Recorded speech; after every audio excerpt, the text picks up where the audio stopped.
നമ്മളുടെ എല്ലാവർക്കും നമസ്കാരം.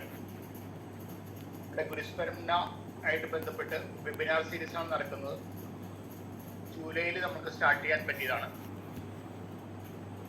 TN ധർമ്മര സാറ് എടന്നിക്കരയിലെ എല്ലാവർക്കും സുപരിചിതനാണ്.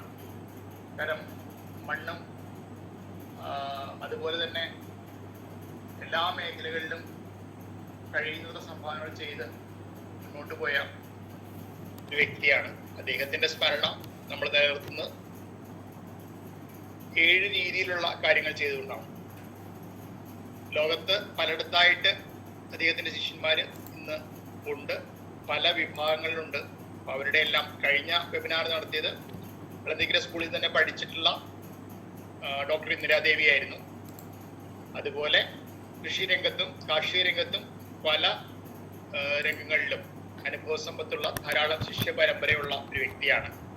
അപ്പൊ അത് സാധാരണഗതിയിൽ ഗുരുവിനെ സ്മരിക്കുക എന്ന് പറഞ്ഞാൽ ഏതെങ്കിലും ദിവസം മൈക്ക് വെച്ച് സംസാരിക്കുക, അതുപോലെ ഒന്നില്ലെങ്കിൽ വിഗ്രഹമോ അല്ലെങ്കിൽ ഒരു ഫോളോ ഒക്കെ ആയിട്ട് അത് അങ്ങനെ അധികമായിട്ട് ആഘോഷിക്കുകയാണ്. വലിയ ഗുരുക്കന്മാരെ പോലും നമ്മൾ അങ്ങനെയൊക്കെയാണ് ആഘോഷിച്ചുകൊണ്ടിരിക്കുന്നത്. അപ്പോൾ അത് വളരെ തികച്ചും വ്യത്യസ്തമായ ഒരു രീതിയാണ് നമ്മൾ ഇവിടെ അവലംബിക്കുന്നത്. അതുകൊണ്ട് തന്നെ അത് എത്തുന്ന രീതിയും വളരെ ഒരു വൃക്ഷം വളരുന്ന വേഗതയിൽ മാത്രമേ അത് വളരുകയും പൂക്കുകയും കാക്കുകയുള്ളൂ എന്നുള്ള ഒരു മനസ്സാന്നിധ്യത്തോടു കൂടിയാണ് മുന്നോട്ട് പോകേണ്ടത്. ഇന്നത്തെ ദിവസം എന്ന് പറഞ്ഞാൽ മനസ്സിന്റെ ദിവസമാണ്, മാനസികാരോഗ്യ ദിനമാണ്. അപ്പം പലപ്പോഴും നമ്മളിപ്പോ പറയാറുണ്ട്, മനുഷ്യൻ നന്നായാൽ എല്ലാം നന്നാവും. വർഷങ്ങൾക്ക് മുമ്പ് പറഞ്ഞിട്ടുള്ള കാര്യങ്ങളാണ്. ജാതി ഏതായാലും കുഴപ്പമില്ല, മതം ഏതായാലും കുഴപ്പമില്ല, മനുഷ്യൻ നന്നായി എന്ന് പറഞ്ഞു. പക്ഷെ ഇപ്പോഴത്തെ ഒരു അവസരത്തില് മാനസിക സംഘർഷങ്ങൾ അത്രയേറെ പ്രശ്നത്തിലായിക്കൊണ്ടിരിക്കുകയാണ്. മനസ്സിൽ സ്വാർത്ഥതയും ദുരാഗ്രഹവും ആസക്തിയും ഒരു ഭാഗത്ത് കുറെ പേരിൽ വല്ലാണ്ട് മാനസിക വിഭ്രാന്തി ഉണ്ടാക്കും. മറ്റൊരു ഭാഗത്ത് വളരെയേറെ എന്താ പറയാ നിസ്വാർത്ഥരാകുകയും അതിലേറെ ദാനശീലരാകുകയും ഇതെല്ലാം ബാലൻസിന് അപ്പുറത്തേക്ക് പോകുമ്പോൾ അതിൻ്റെതായ പീഡകൾ അനുഭവിച്ച് രോഗപീഠകളിലേക്ക് എത്തിച്ചേരുന്ന ഒരു സമൂഹവും. ഇത് രണ്ടും സമൂഹത്തിൽ ഇപ്പൊ ഇന്ത്യയെ സംബന്ധിച്ചാണെങ്കിൽ മാൽന്യൂട്രീഷനും ഉണ്ട്, അതായത് പോഷകാഹാര ദാരിദ്ര്യം ഉണ്ട്. അതേസമയം തന്നെ മാൽന്യൂട്രീഷന്റെ എല്ല് കൂടുതലുള്ള പ്രശ്നമുണ്ട്. മാൾന്യൂട്രീഷൻ, മാളുകളിൽ പോയിട്ട് തിന്ന് കൊഴുത്ത് പലതും അടിഞ്ഞു കൂടുന്നൊരവസ്ഥയുണ്ട്. പക്ഷെ ഇതിന് കാരണം തീറ്റയാണെന്ന് മാത്രം പറയാൻ പാടില്ല. ഒരാളുടെ ജീവിതത്തിൽ സ്വാഭാവികമായിട്ടുള്ള രുചി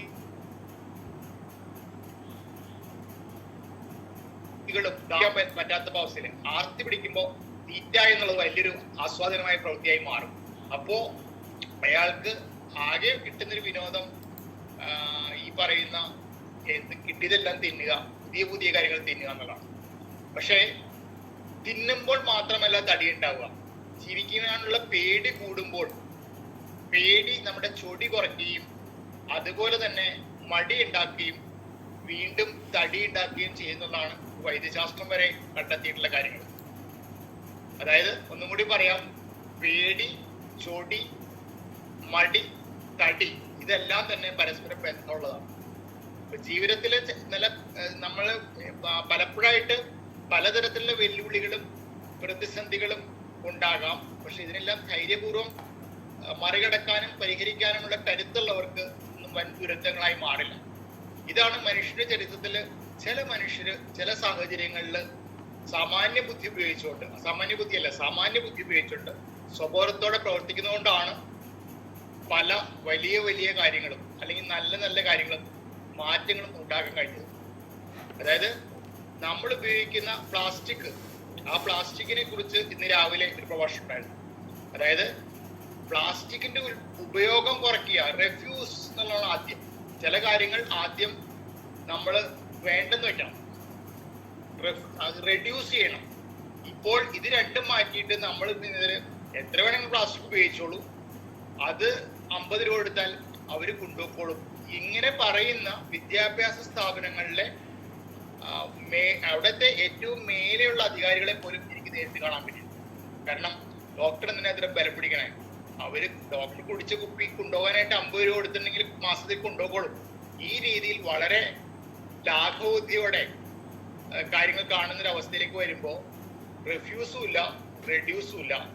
അവിടെ ഉള്ളത് റീസൈക്കിൾ ആൻഡ് റീയൂസ്.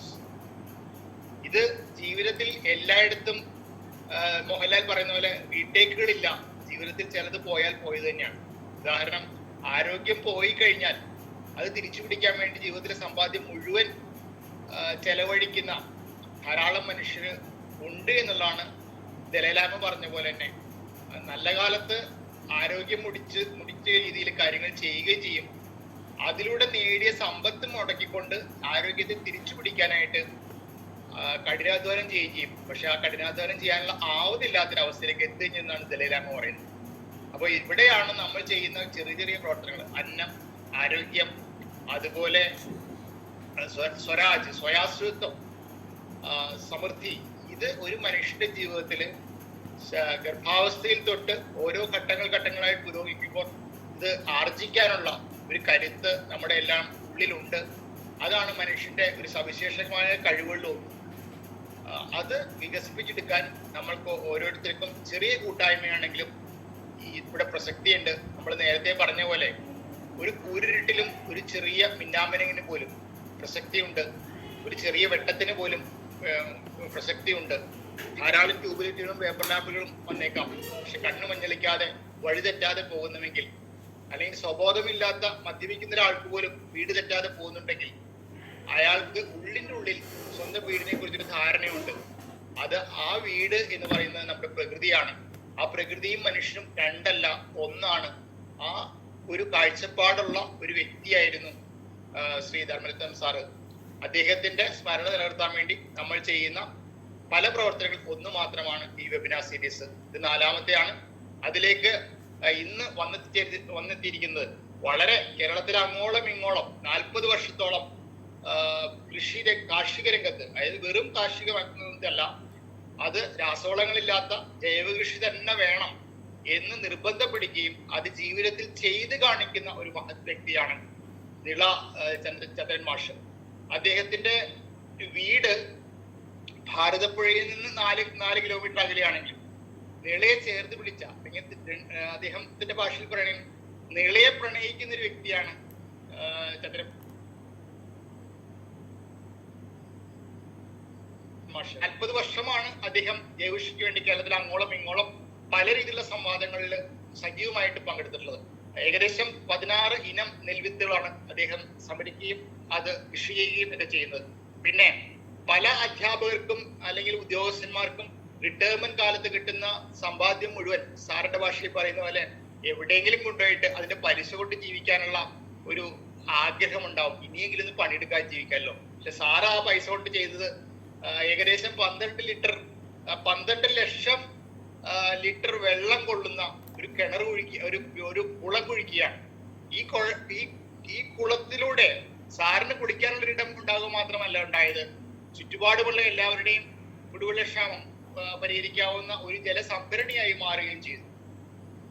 അത്തരത്തിലുള്ള ധാരാളം ധീരമായ കാര്യങ്ങൾ, അല്ലെങ്കിൽ മറ്റു മനുഷ്യർ നടക്കാൻ ധൈര്യപ്പെടാത്ത ചില വഴികളിലൂടെ നടന്ന് മുന്നോട്ട് പോകുന്ന ഒരു മാർഗദർശി തന്നെയാണ് ഇന്ന് നമുക്ക് ക്ലാസ് എടുക്കാനായിട്ട് നമ്മളോട് അനുഭവങ്ങൾ. ക്ലാസ് എന്ന് പറഞ്ഞാൽ സാറിന് ഇഷ്ടമല്ല, എനിക്ക് ഇഷ്ടമല്ല. കാരണം പലപ്പോഴും ക്ലാസ്സുകൾ വെറുക്കുന്ന അവസ്ഥയിലേക്കാണ് അധ്യാപകർ കൊണ്ടെത്തിക്കുന്നത്.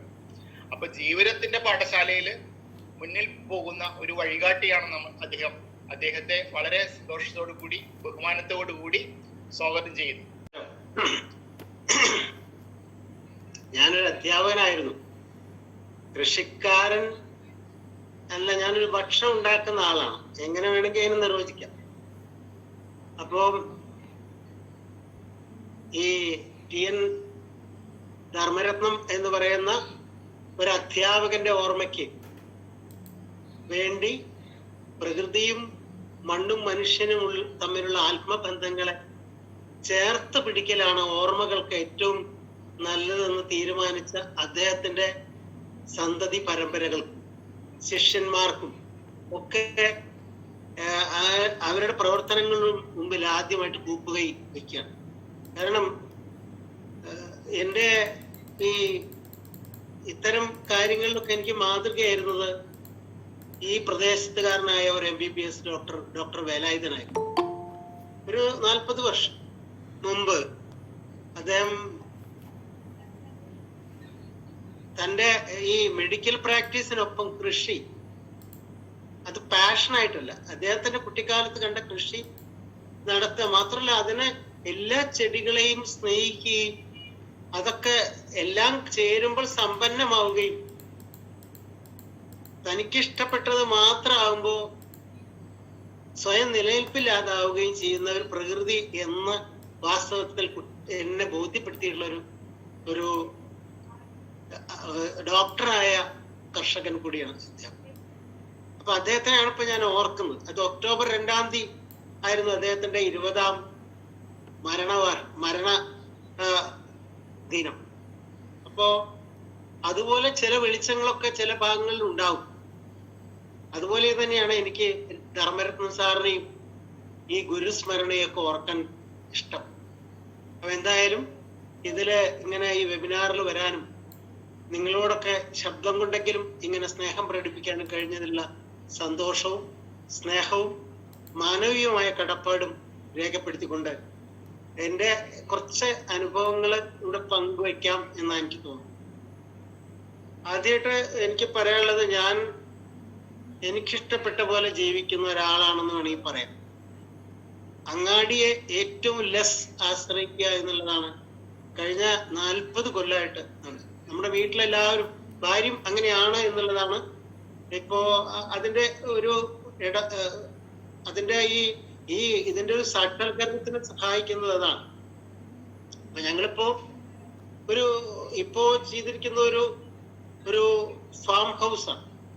ഏകദേശം ഒരു 800 സ്ക്വയർ ഫീറ്റിലെ ഫാം ഹൗസിൽ ഒരു 30 സെന്റോളം സ്ഥലത്ത് 8 നാട്ടുപശുക്കൾ, 20 നാടൻ കോഴികൾ, കുറച്ച് നാട്ടു മത്സ്യങ്ങള്, ഒരു 8 സെന്റ് സ്ഥലത്ത് കൃത്യമായിട്ട് നമ്മുടെ കാലാവസ്ഥ പച്ചക്കറികൾ, നമുക്ക് വേണ്ട എല്ലാ സാധനങ്ങളും നിരുപാധികം ഈ ഒരു പ്ലാറ്റ്ഫോമിന്റെ ഉള്ളിൽ നിന്ന് വിളയിച്ചും കണ്ടും കേട്ടും, അങ്ങനെ ഉണ്ടല്ലോ ഈ സംഭവങ്ങൾ ഭക്ഷിക്കുമ്പോൾ മാത്രമല്ല എനർജി ഉണ്ടാവും, കാണുമ്പോ, അത് പൂക്കുമ്പോ, അതുപോലെ തന്നെ കായ വരുമ്പോ, കുത്തിയിടുമ്പോ, വളരുമ്പോ ഒക്കെ നമുക്ക് പോസിറ്റീവ് എനർജി കിട്ടുന്നുണ്ട്.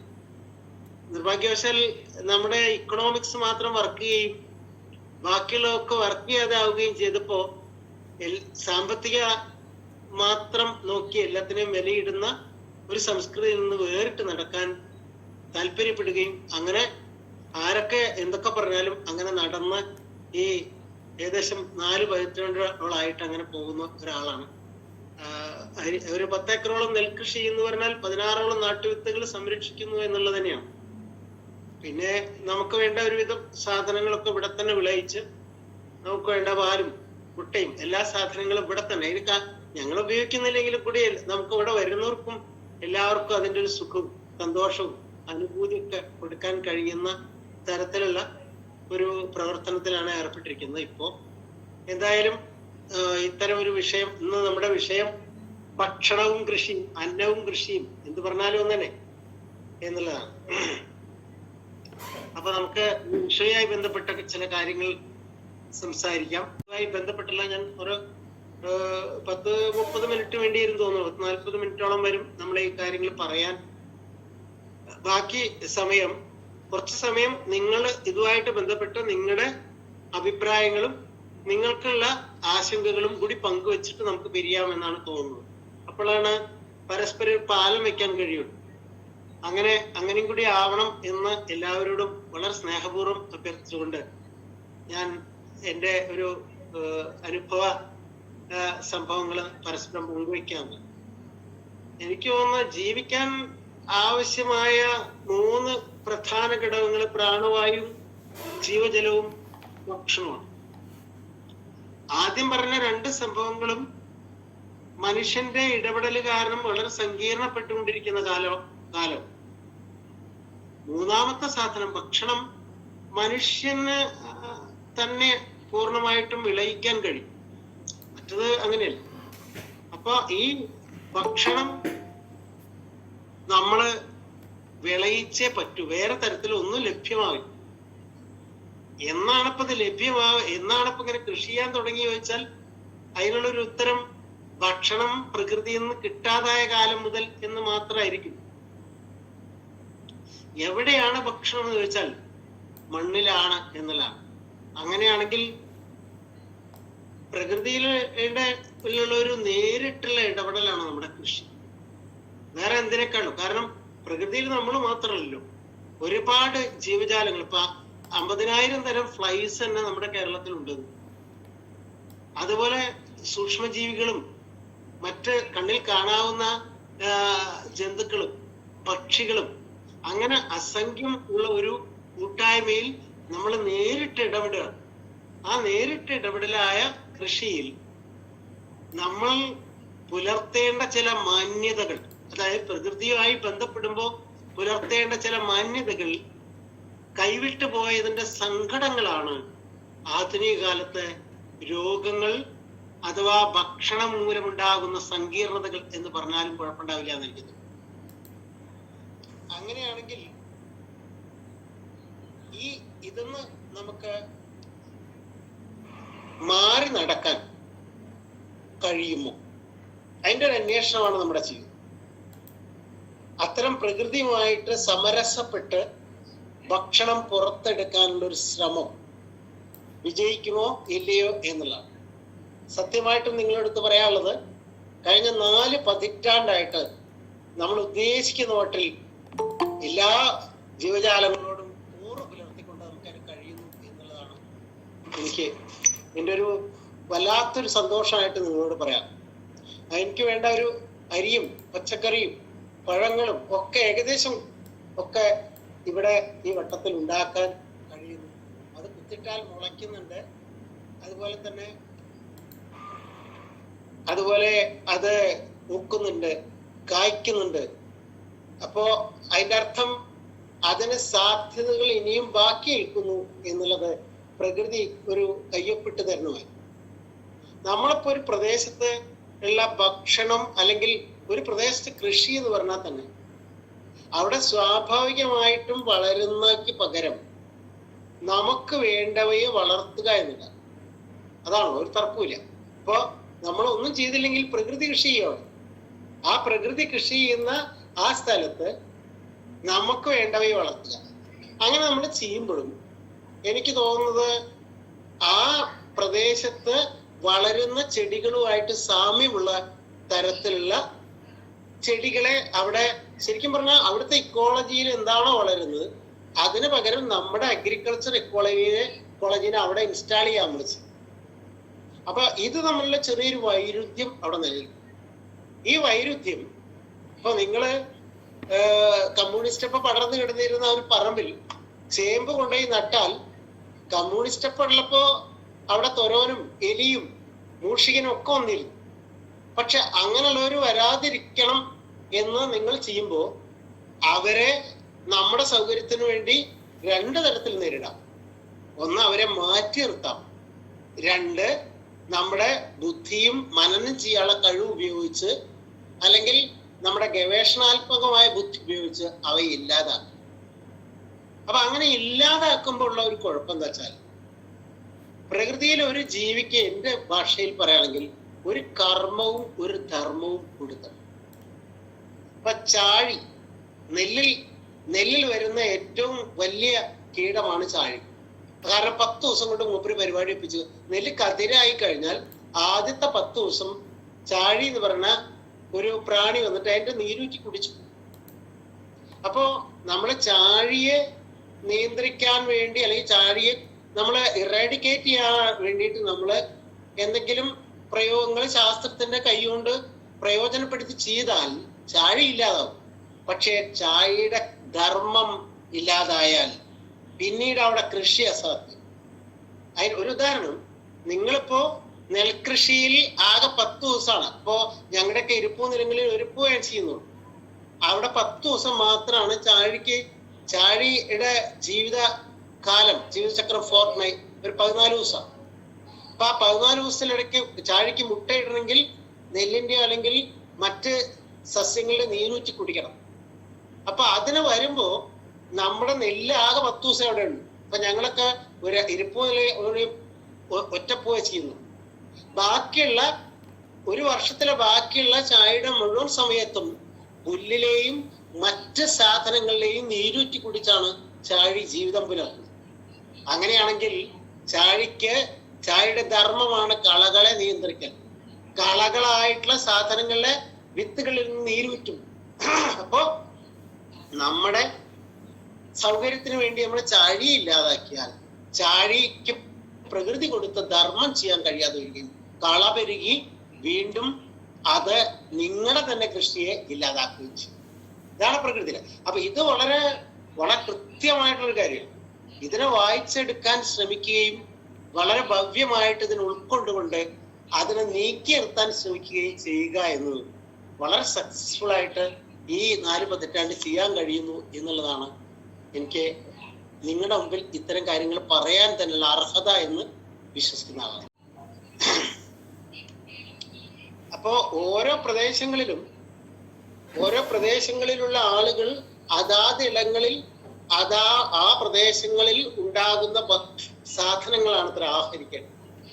അങ്ങനെയാണ് ആഹാരം തന്നെ വന്നിരിക്കുന്നത്. കാട്ടിൽ അലഞ്ഞു കിടന്ന കാലം മുതൽ അങ്ങനെ തന്നെയാണ് ആഹാരം വന്നത്. അപ്പൊ അതുകൊണ്ട് ഭക്ഷണം പ്രാദേശികമാണ്.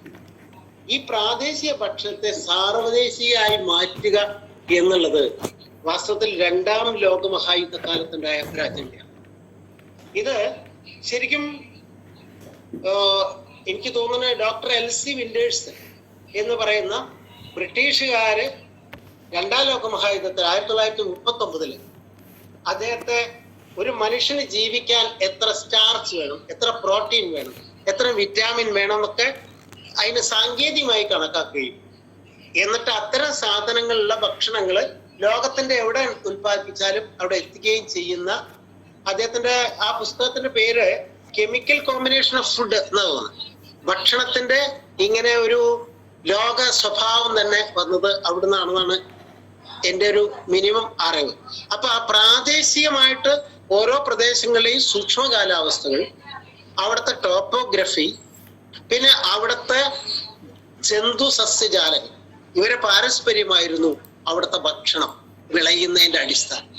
അപ്പൊ നമ്മൾ മാവ് പൂക്കുന്ന കാലത്ത് പരാഗണം നടത്തുന്ന ജീവികളില്ലെങ്കിൽ മാവിന്റെ ഉള്ളിൽ പൂണ്ടാവില്ല. അതിന്റെ അപ്പുറത്ത് മാവിൽ കോശജലം കൂടുതലുള്ള സസ്യമാണ്. അതുകൊണ്ട് തുലാമാസത്തിലും വൃശ്ചിക മാസത്തിലും കാറ്റ് വീശിയാൽ മാത്രമാണ് ഇതിലെ കോശജലം കുറഞ്ഞ് അപ്പൊ മാത്രമേ ഫ്ലോറജിൻ എന്ന് പറഞ്ഞ ഹോർമോൺ ആക്റ്റീവ് ആവുകയും അതിന് പൂക്കാൻ സെൻസേറ്റ് ചെയ്യും. അപ്പൊ പ്രാണിയും വേണം, കാലാവസ്ഥയും വേണം, കാറ്റും വേണം. പക്ഷെ നമ്മൾ അവിടെയൊക്കെ കണ്ടുപിടിച്ചത് ഇതൊന്നും ഇല്ലാണ്ട്, പ്രാണി പോലും ഇല്ലാതെ നമുക്ക് ഹോർമോണോ എന്തെങ്കിലും തളിക്കാം. കാറ്റില്ലെങ്കിൽ എല്ലാ കാലത്തും സെൻസ് ചെയ്യാൻ തന്നെ പൂക്കാൻ കഴിയുന്ന കൊന്നയും പ്ലാവും മാവും ഒക്കെ ഉണ്ടാക്കിക്കൊണ്ടിരിക്കാം. പക്ഷെ നമ്മൾ എന്താണ് അതിൽ നിന്ന് അറിയേണ്ടത് വെച്ചാൽ ഇത്തരം പ്രാദേശിക ഭക്ഷണശീലങ്ങൾക്ക് എന്താ പറയാ ബ്രേക്ക് ചെയ്യാൻ, നിങ്ങൾക്ക് മാങ്ങ വേണമെങ്കിൽ എല്ലാ കാലത്തും കിട്ടും, ബ്രേക്ക് ചെയ്യാനുള്ള അറിവുണ്ടാക്കലാണ് ആധുനിക കൃഷിബോധം എന്ന് വരെ എത്തിയിരിക്കുന്നു.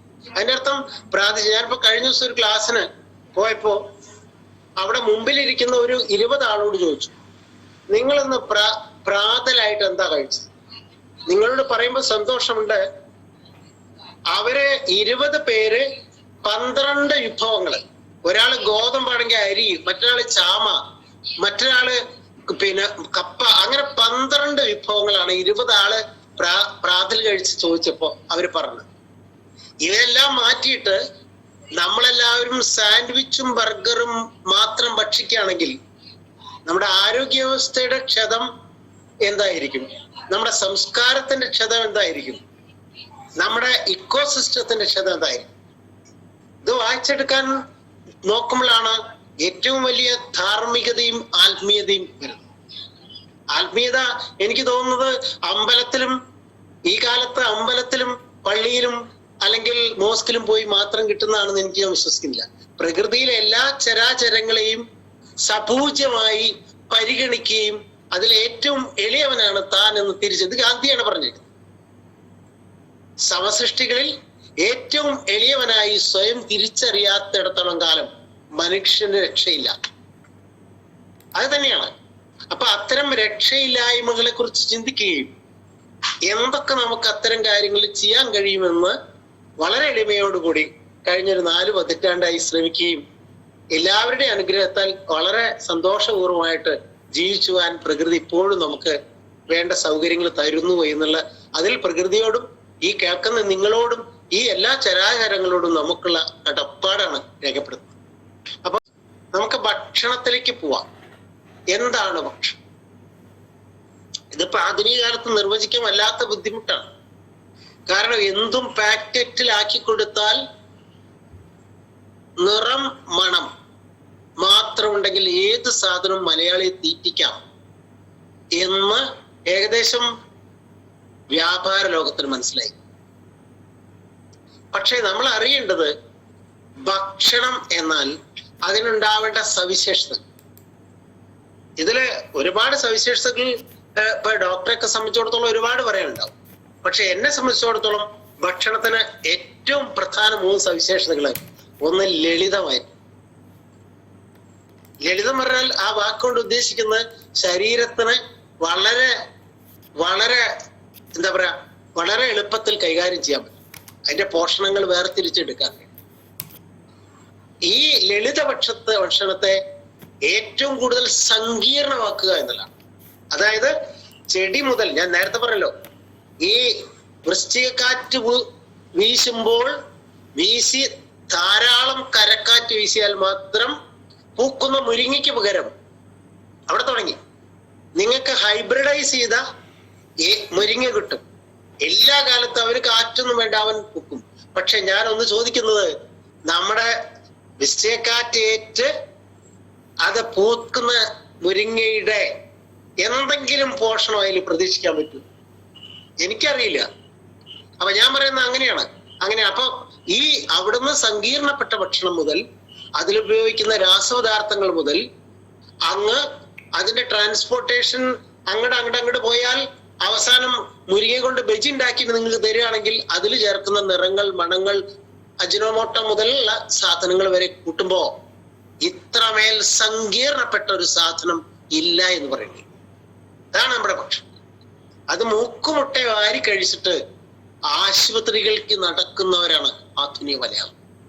അങ്ങാടിയും ആശുപത്രിയും നമ്മൾ അവിശുദ്ധ ബന്ധം 4 പതിറ്റാണ്ട് മുമ്പ് തിരിച്ചറിയാൻ കഴിഞ്ഞു എന്നും അത് മക്കൾക്ക് കുടുംബത്തിനും പറഞ്ഞു കൊടുക്കാനും അനുഭവവേദ്യമാക്കാനും കഴിഞ്ഞു എന്നുള്ളതാണ് ഇത് പറയാനുള്ള എൻ്റെ ഏക അവകാശം എന്ന് വിശ്വസിക്കാം.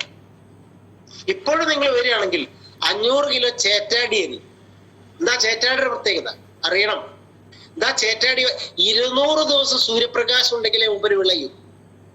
അതായത് തിരുവാതിര ഞാറ്റുവേലയിൽ വിത്തിട്ട് പുണർദം പൂയം ആയില്യം ഞാറ്റുവേലയിൽ പറിച്ചിടണം. തിരുവാതിര ഞാറ്റുവേല പറഞ്ഞാൽ ഏകദേശം ജൂൺ മാസം, ജൂലൈ 13-ാം തീയതി. അങ്ങനെയാണെങ്കിൽ ജൂലൈ മുതൽ പിന്നെ July, August, September, October, November, December, ജനുവരി 7 മാസം കഴിഞ്ഞ്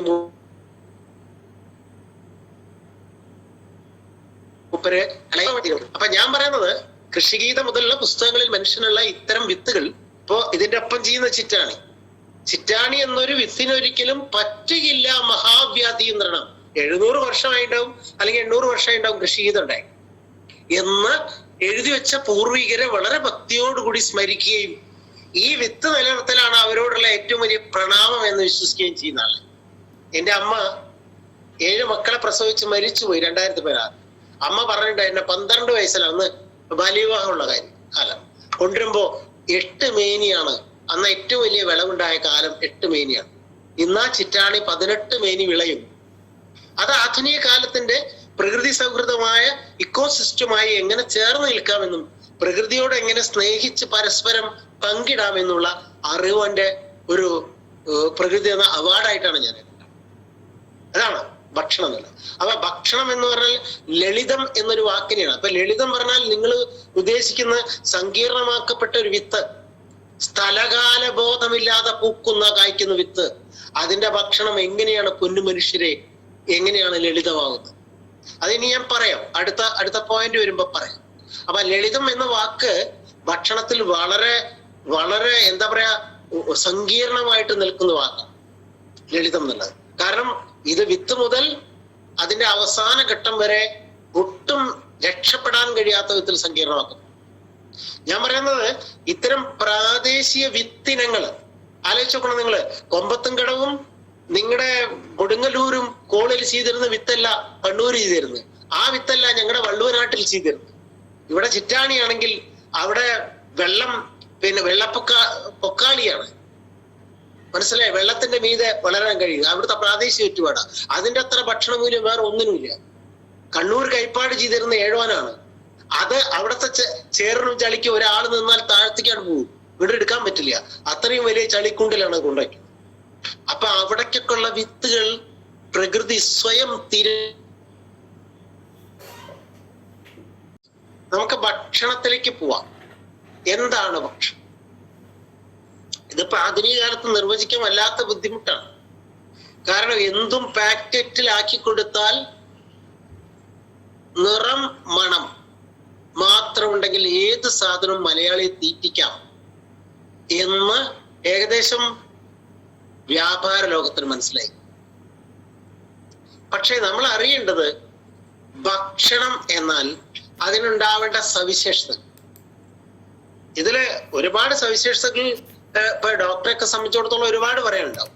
പക്ഷെ എന്നെ സംബന്ധിച്ചിടത്തോളം ഭക്ഷണത്തിന് ഏറ്റവും പ്രധാന 3 സവിശേഷതകൾ. ഒന്ന് ലളിതമായിട്ട്.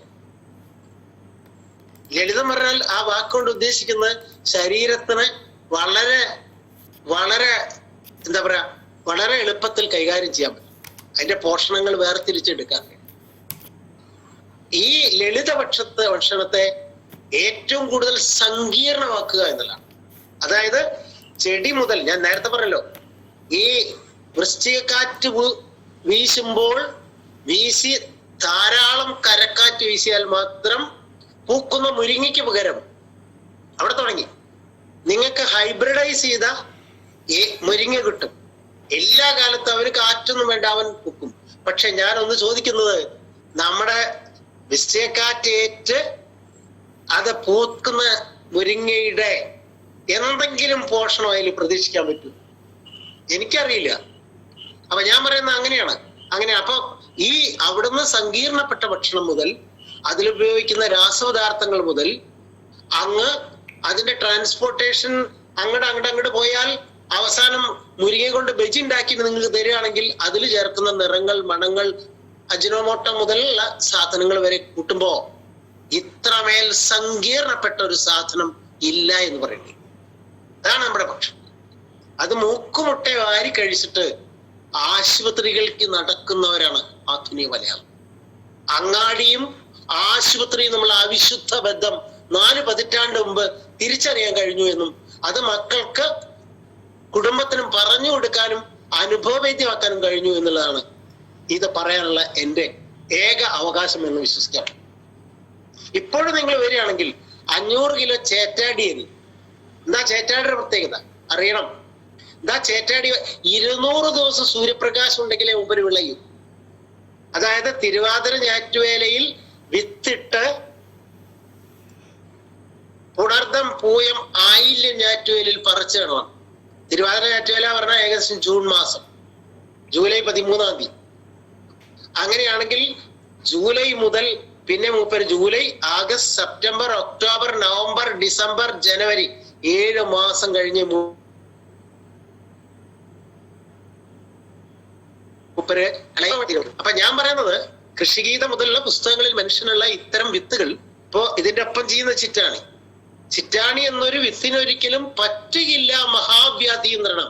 700 വർഷമായിട്ടുണ്ടാവും അല്ലെങ്കിൽ 800 വർഷമായിട്ടുണ്ടാവും കൃഷിഗീത ഉണ്ടായി എന്ന് എഴുതി വെച്ച പൂർവികരെ വളരെ ഭക്തിയോടുകൂടി സ്മരിക്കുകയും ഈ വിത്ത് നിലനിർത്തലാണ് അവരോടുള്ള ഏറ്റവും വലിയ പ്രണാമം എന്ന് വിശ്വസിക്കുകയും ചെയ്യുന്ന ആള്. എന്റെ അമ്മ 7 മക്കളെ പ്രസവിച്ച് മരിച്ചുപോയി 2016. അമ്മ പറഞ്ഞിട്ട് എന്നെ 12 വയസ്സിലാണ് അന്ന് ബാല്യവിവാഹമുള്ള കാലം കൊണ്ടുവരുമ്പോ 8 മേനിയാണ് അന്ന് ഏറ്റവും വലിയ വിളവുണ്ടായ കാലം. 8 മേനിയാണ്. ഇന്നാ ചിറ്റാണി 18 മേനി വിളയും. അത് ആധുനിക കാലത്തിന്റെ പ്രകൃതി സൗഹൃദമായ ഇക്കോസിസ്റ്റമായി എങ്ങനെ ചേർന്ന് നിൽക്കാമെന്നും പ്രകൃതിയോട് എങ്ങനെ സ്നേഹിച്ച് പരസ്പരം പങ്കിടാമെന്നുള്ള അറിവന്റെ പ്രകൃതി എന്ന അവാർഡായിട്ടാണ് ഞാൻ എടുക്കുന്നത്. അതാണ് ഭക്ഷണം എന്നുള്ളത്. അപ്പൊ ഭക്ഷണം എന്ന് പറഞ്ഞാൽ ലളിതം എന്നൊരു വാക്കിനെയാണ്. അപ്പൊ ലളിതം പറഞ്ഞാൽ നിങ്ങൾ ഉദ്ദേശിക്കുന്ന സങ്കീർണമാക്കപ്പെട്ട ഒരു വിത്ത്, സ്ഥലകാല ബോധമില്ലാതെ പൂക്കുന്ന കായ്ക്കുന്ന വിത്ത്, അതിന്റെ ഭക്ഷണം എങ്ങനെയാണ് പൊന്നു മനുഷ്യരെ, എങ്ങനെയാണ് ലളിതമാകുന്നത്? അതിനി ഞാൻ പറയാം, അടുത്ത പോയിന്റ് വരുമ്പോ പറയാം. അപ്പൊ ലളിതം എന്ന വാക്ക് ഭക്ഷണത്തിൽ വളരെ വളരെ എന്താ പറയാ സങ്കീർണമായിട്ട് നിൽക്കുന്ന വാക്കാണ് ലളിതം എന്നുള്ളത്. കാരണം ഇത് വിത്ത് മുതൽ അതിന്റെ അവസാന ഘട്ടം വരെ ഒട്ടും രക്ഷപ്പെടാൻ കഴിയാത്ത വിധത്തിൽ സങ്കീർണമാക്കുന്നു.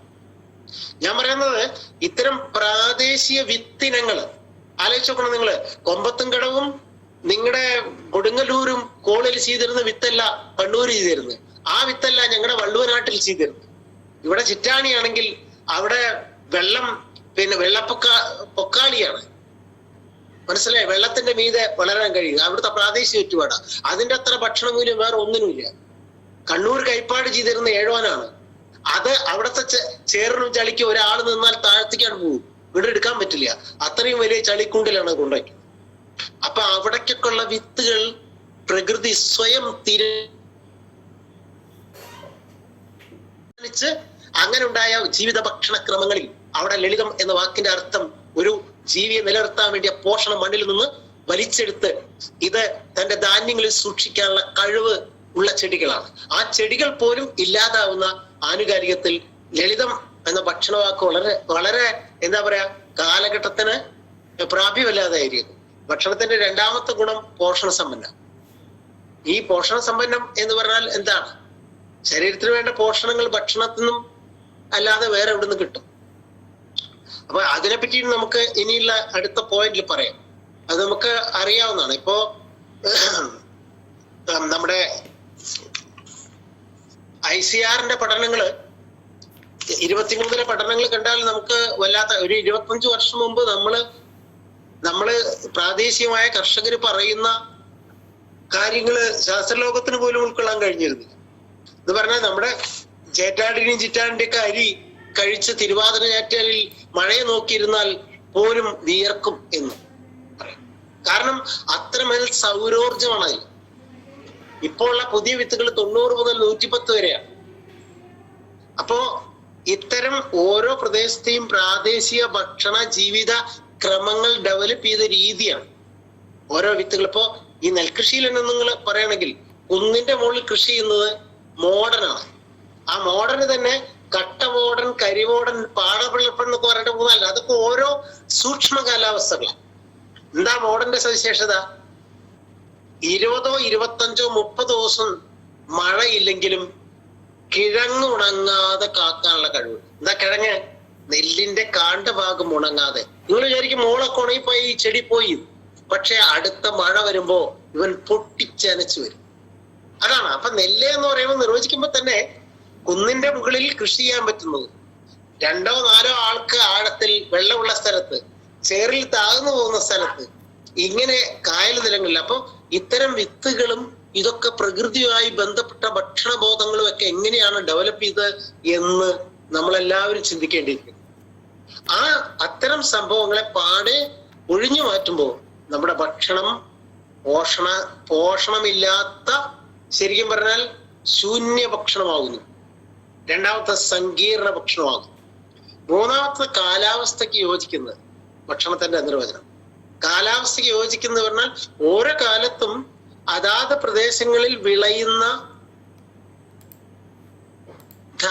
സാധനങ്ങളാണ് അത്രേ ഓരോ ജനതയും ഭക്ഷിക്കുന്നത്. നമ്മളൊക്കെ ഇങ്ങനെ ഈ സ്വഭാവമുള്ള ആളുകളായി മാറിയത് എങ്ങനെയാണ്? നമ്മൾ ഈ പ്രദേശത്തുകാരായത് എങ്ങനെയാണ്?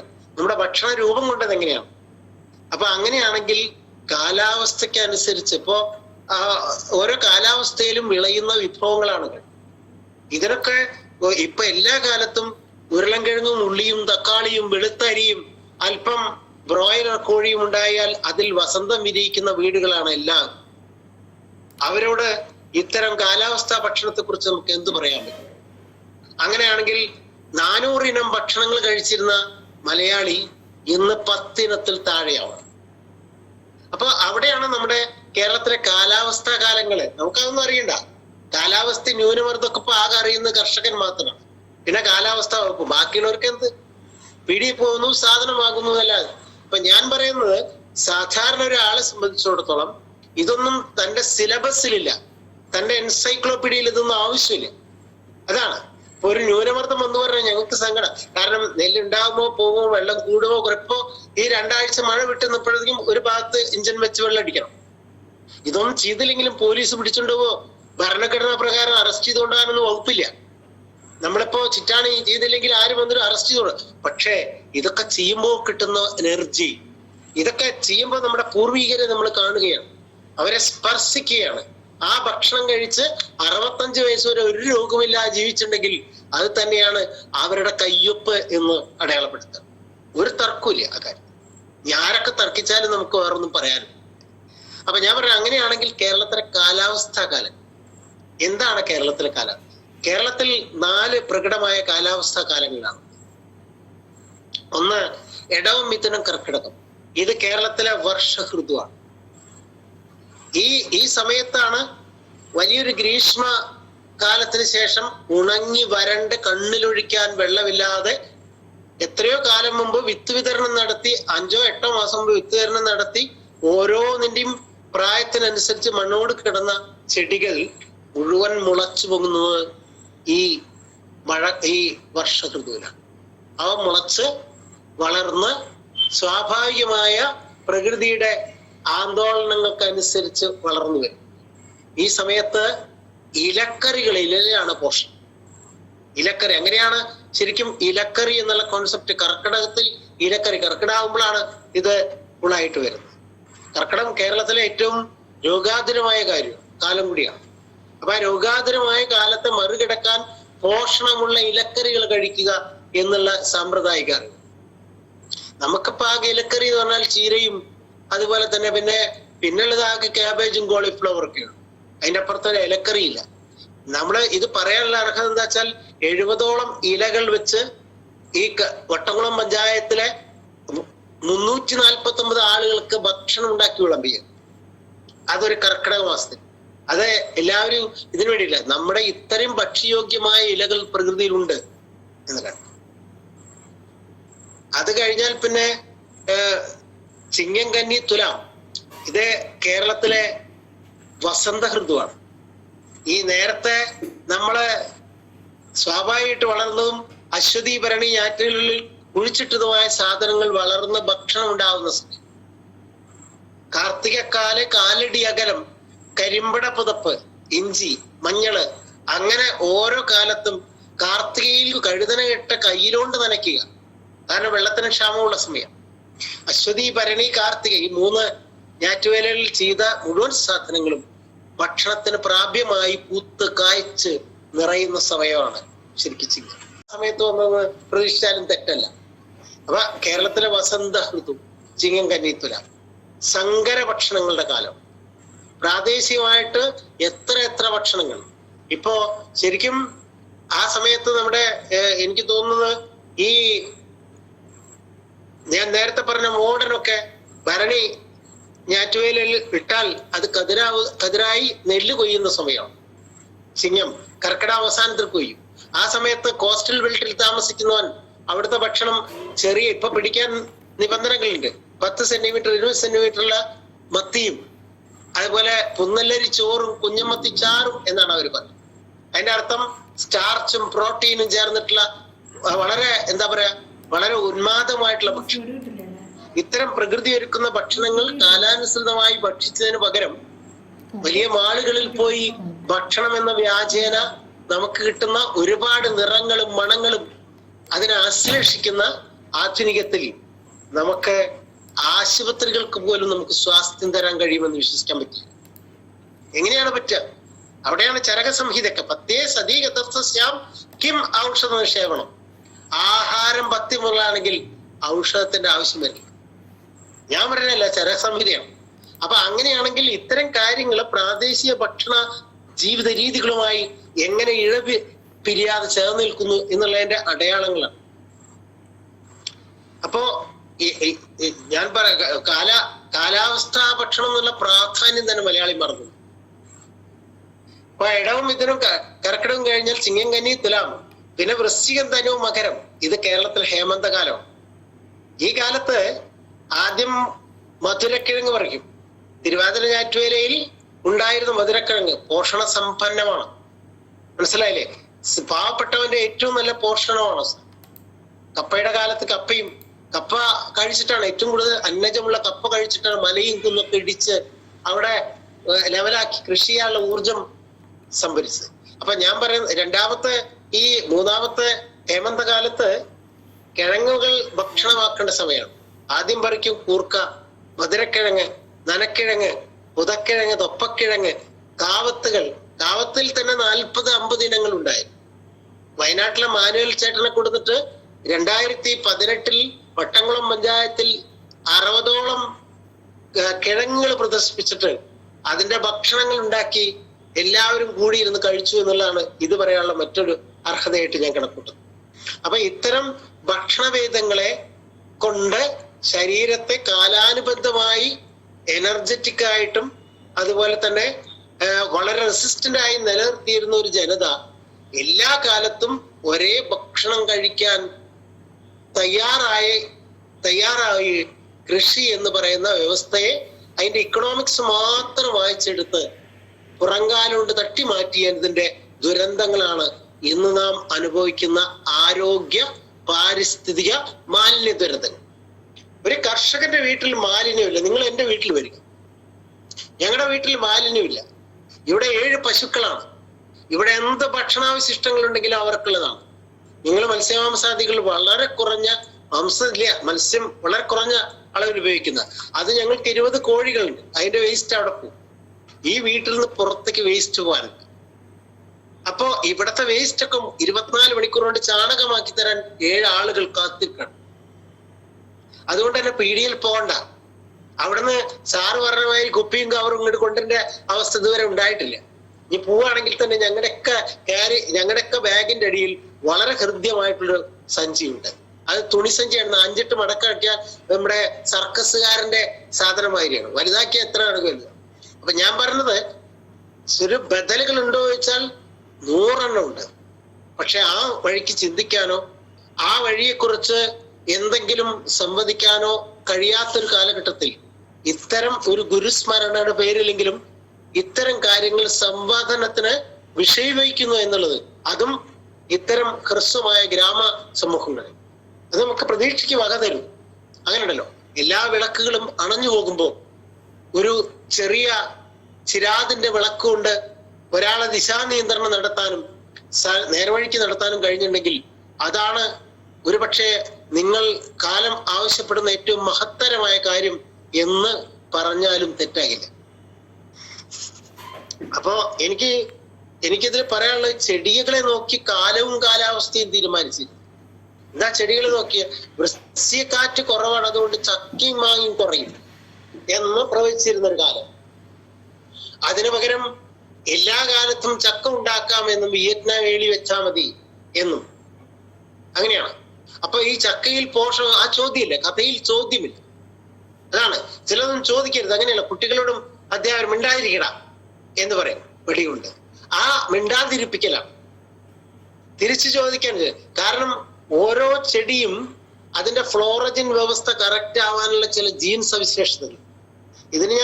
ഇതിന് എനിക്ക് ഇപ്പോ ICRൽ ഒരു പഠനം തന്നെ ഇതിന്, കാരണം നമ്മൾ വളരെ കാലമായി പറഞ്ഞിരുന്ന കാര്യം, അതിൽ ശാസ്ത്രജ്ഞന്മാരുടെ കയ്യൊപ്പുണ്ടാകുമ്പോൾ മാത്രമേ പബ്ലിക് ഹിയർ ചെയ്യുള്ളൂ. പബ്ലിക് അല്ല പ്രശ്നം, ഇവരെന്നെ ഹിയർ ചെയ്യുള്ളൂ.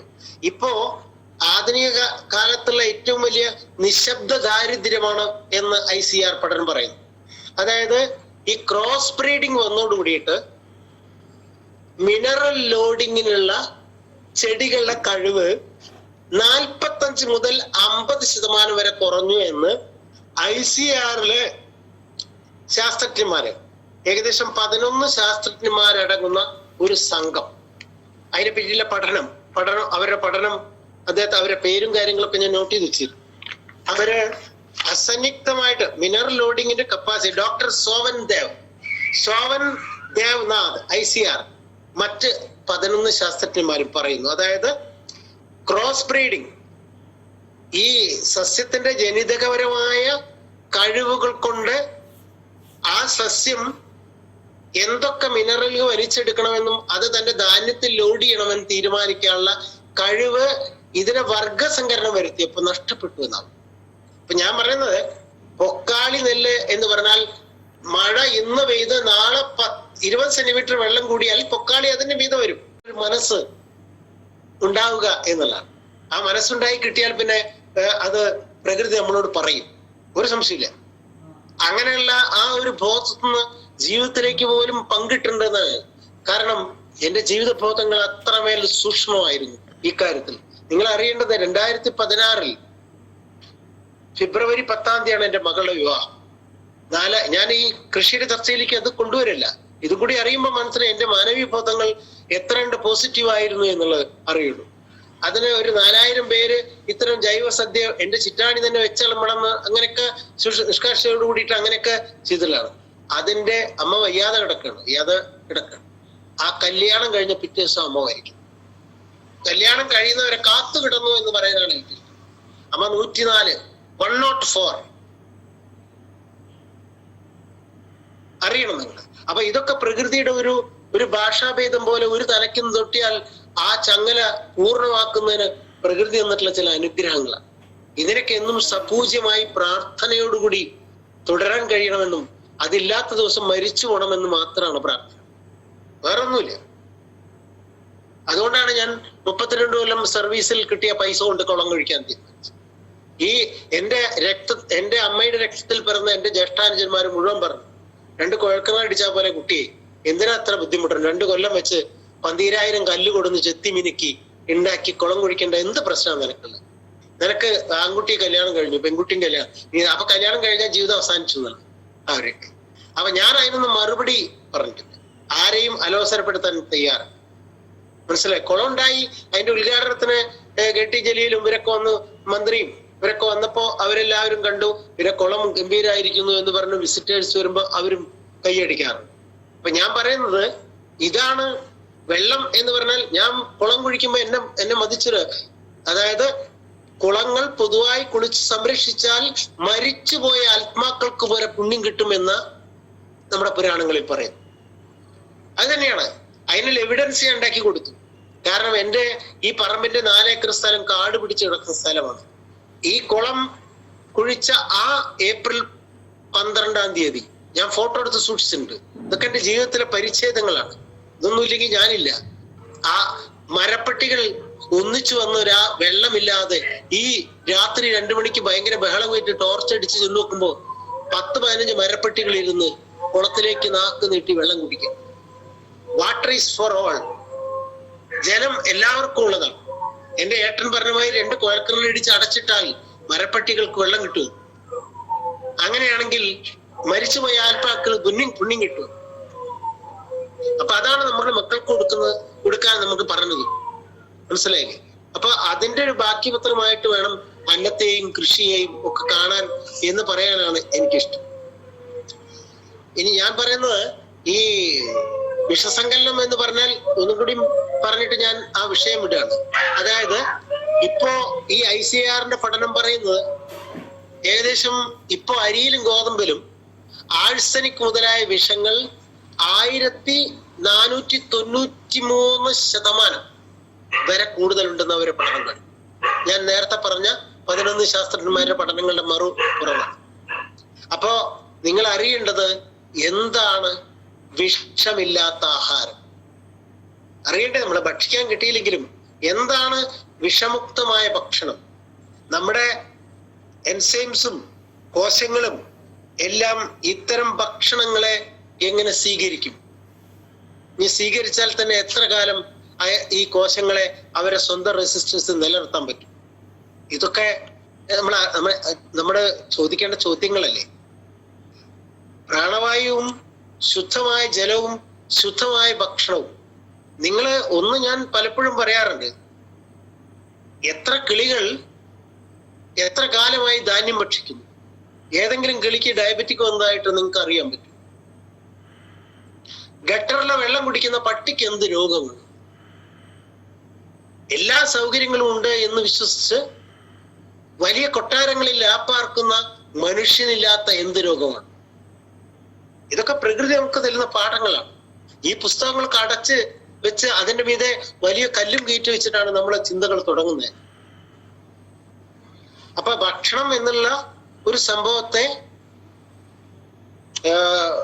എങ്ങനെ വായിക്കണം എന്നുള്ളതാണ് എൻ്റെ ഒരു. ഇനി ഇതിന്റെ മറ്റൊരു ഭക്ഷണത്തിന് സംഭവിച്ച ഏറ്റവും വലിയ കുഴപ്പം പ്രാദേശിക ഭക്ഷണങ്ങളുടെ തിരോധാനം. ഞാൻ നേരത്തെ പറഞ്ഞു 20 പേരോട് ചോദിച്ചപ്പോ 11 പേര് 11 തരം ഭക്ഷണങ്ങൾ ആ കാലത്ത് കിട്ടുന്നത് കഴിച്ചവരായി. ഇത് അവരതിനു വേണ്ടി തയ്യാറാക്കിയല്ല. ഒരു മീറ്റിംഗിൽ ഇപ്പൊ നിങ്ങളോടും ചോദിക്കാൻ എനിക്ക് ഇഷ്ടമാണ്, നിങ്ങൾ ഇന്ന് പ്രഭാത ഭക്ഷണമായിട്ട് ഉപയോഗിച്ചത് എന്തായാലും ഉറപ്പ് ഞാൻ തരുന്നു, യൂറോപ്പിലെ അല്ലെങ്കിൽ അമേരിക്കയിലെ മാതിരി എല്ലാവരും സാൻഡ്വിച്ചും ബർഗറൊന്നും ആവില്ല. എന്തെങ്കിലുമൊക്കെ വ്യത്യസ്തതകളുണ്ട്. അതിപ്പോഴും നമുക്ക്, അത് നമ്മുടെ ഒരു കാവലാളാണ്. അതിന്റെ അർത്ഥം ഇപ്പോഴും നമുക്ക് ഇനിയും ഒരംഗത്തിന് ബാല്യമുണ്ട് എന്ന് തെളിയിക്കുന്നതാണ് ഈ വൈവിധ്യം.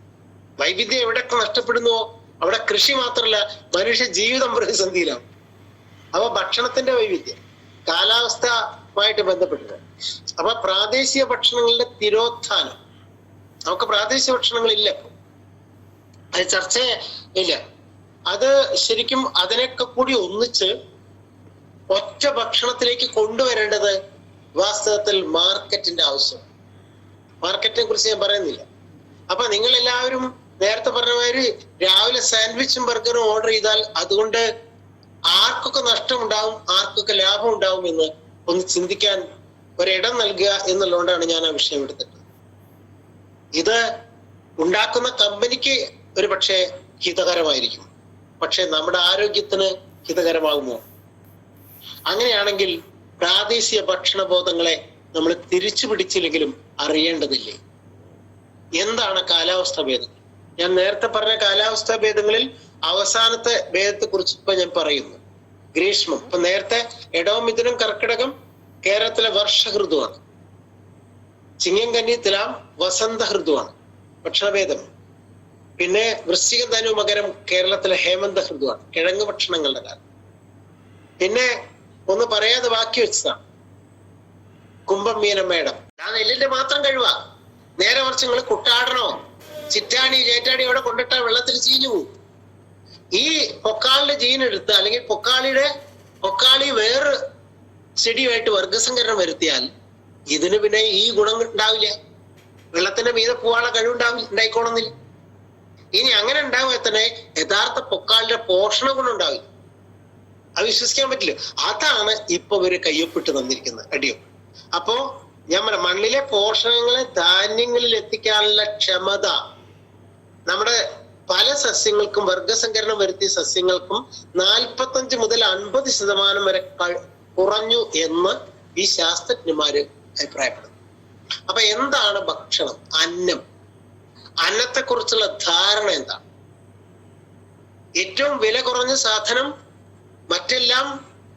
മറ്റെല്ലാ സാധനങ്ങളും നമുക്ക് വില പ്രശ്നം. പേസ്റ്റിന് വില പറഞ്ഞാൽ ആരെങ്കിലും ചോദിക്കാറുണ്ടോ? 25 ആണോ ഇതിന് 30 ആണോ ആരെങ്കിലും ചോദിക്കാറുണ്ടോ?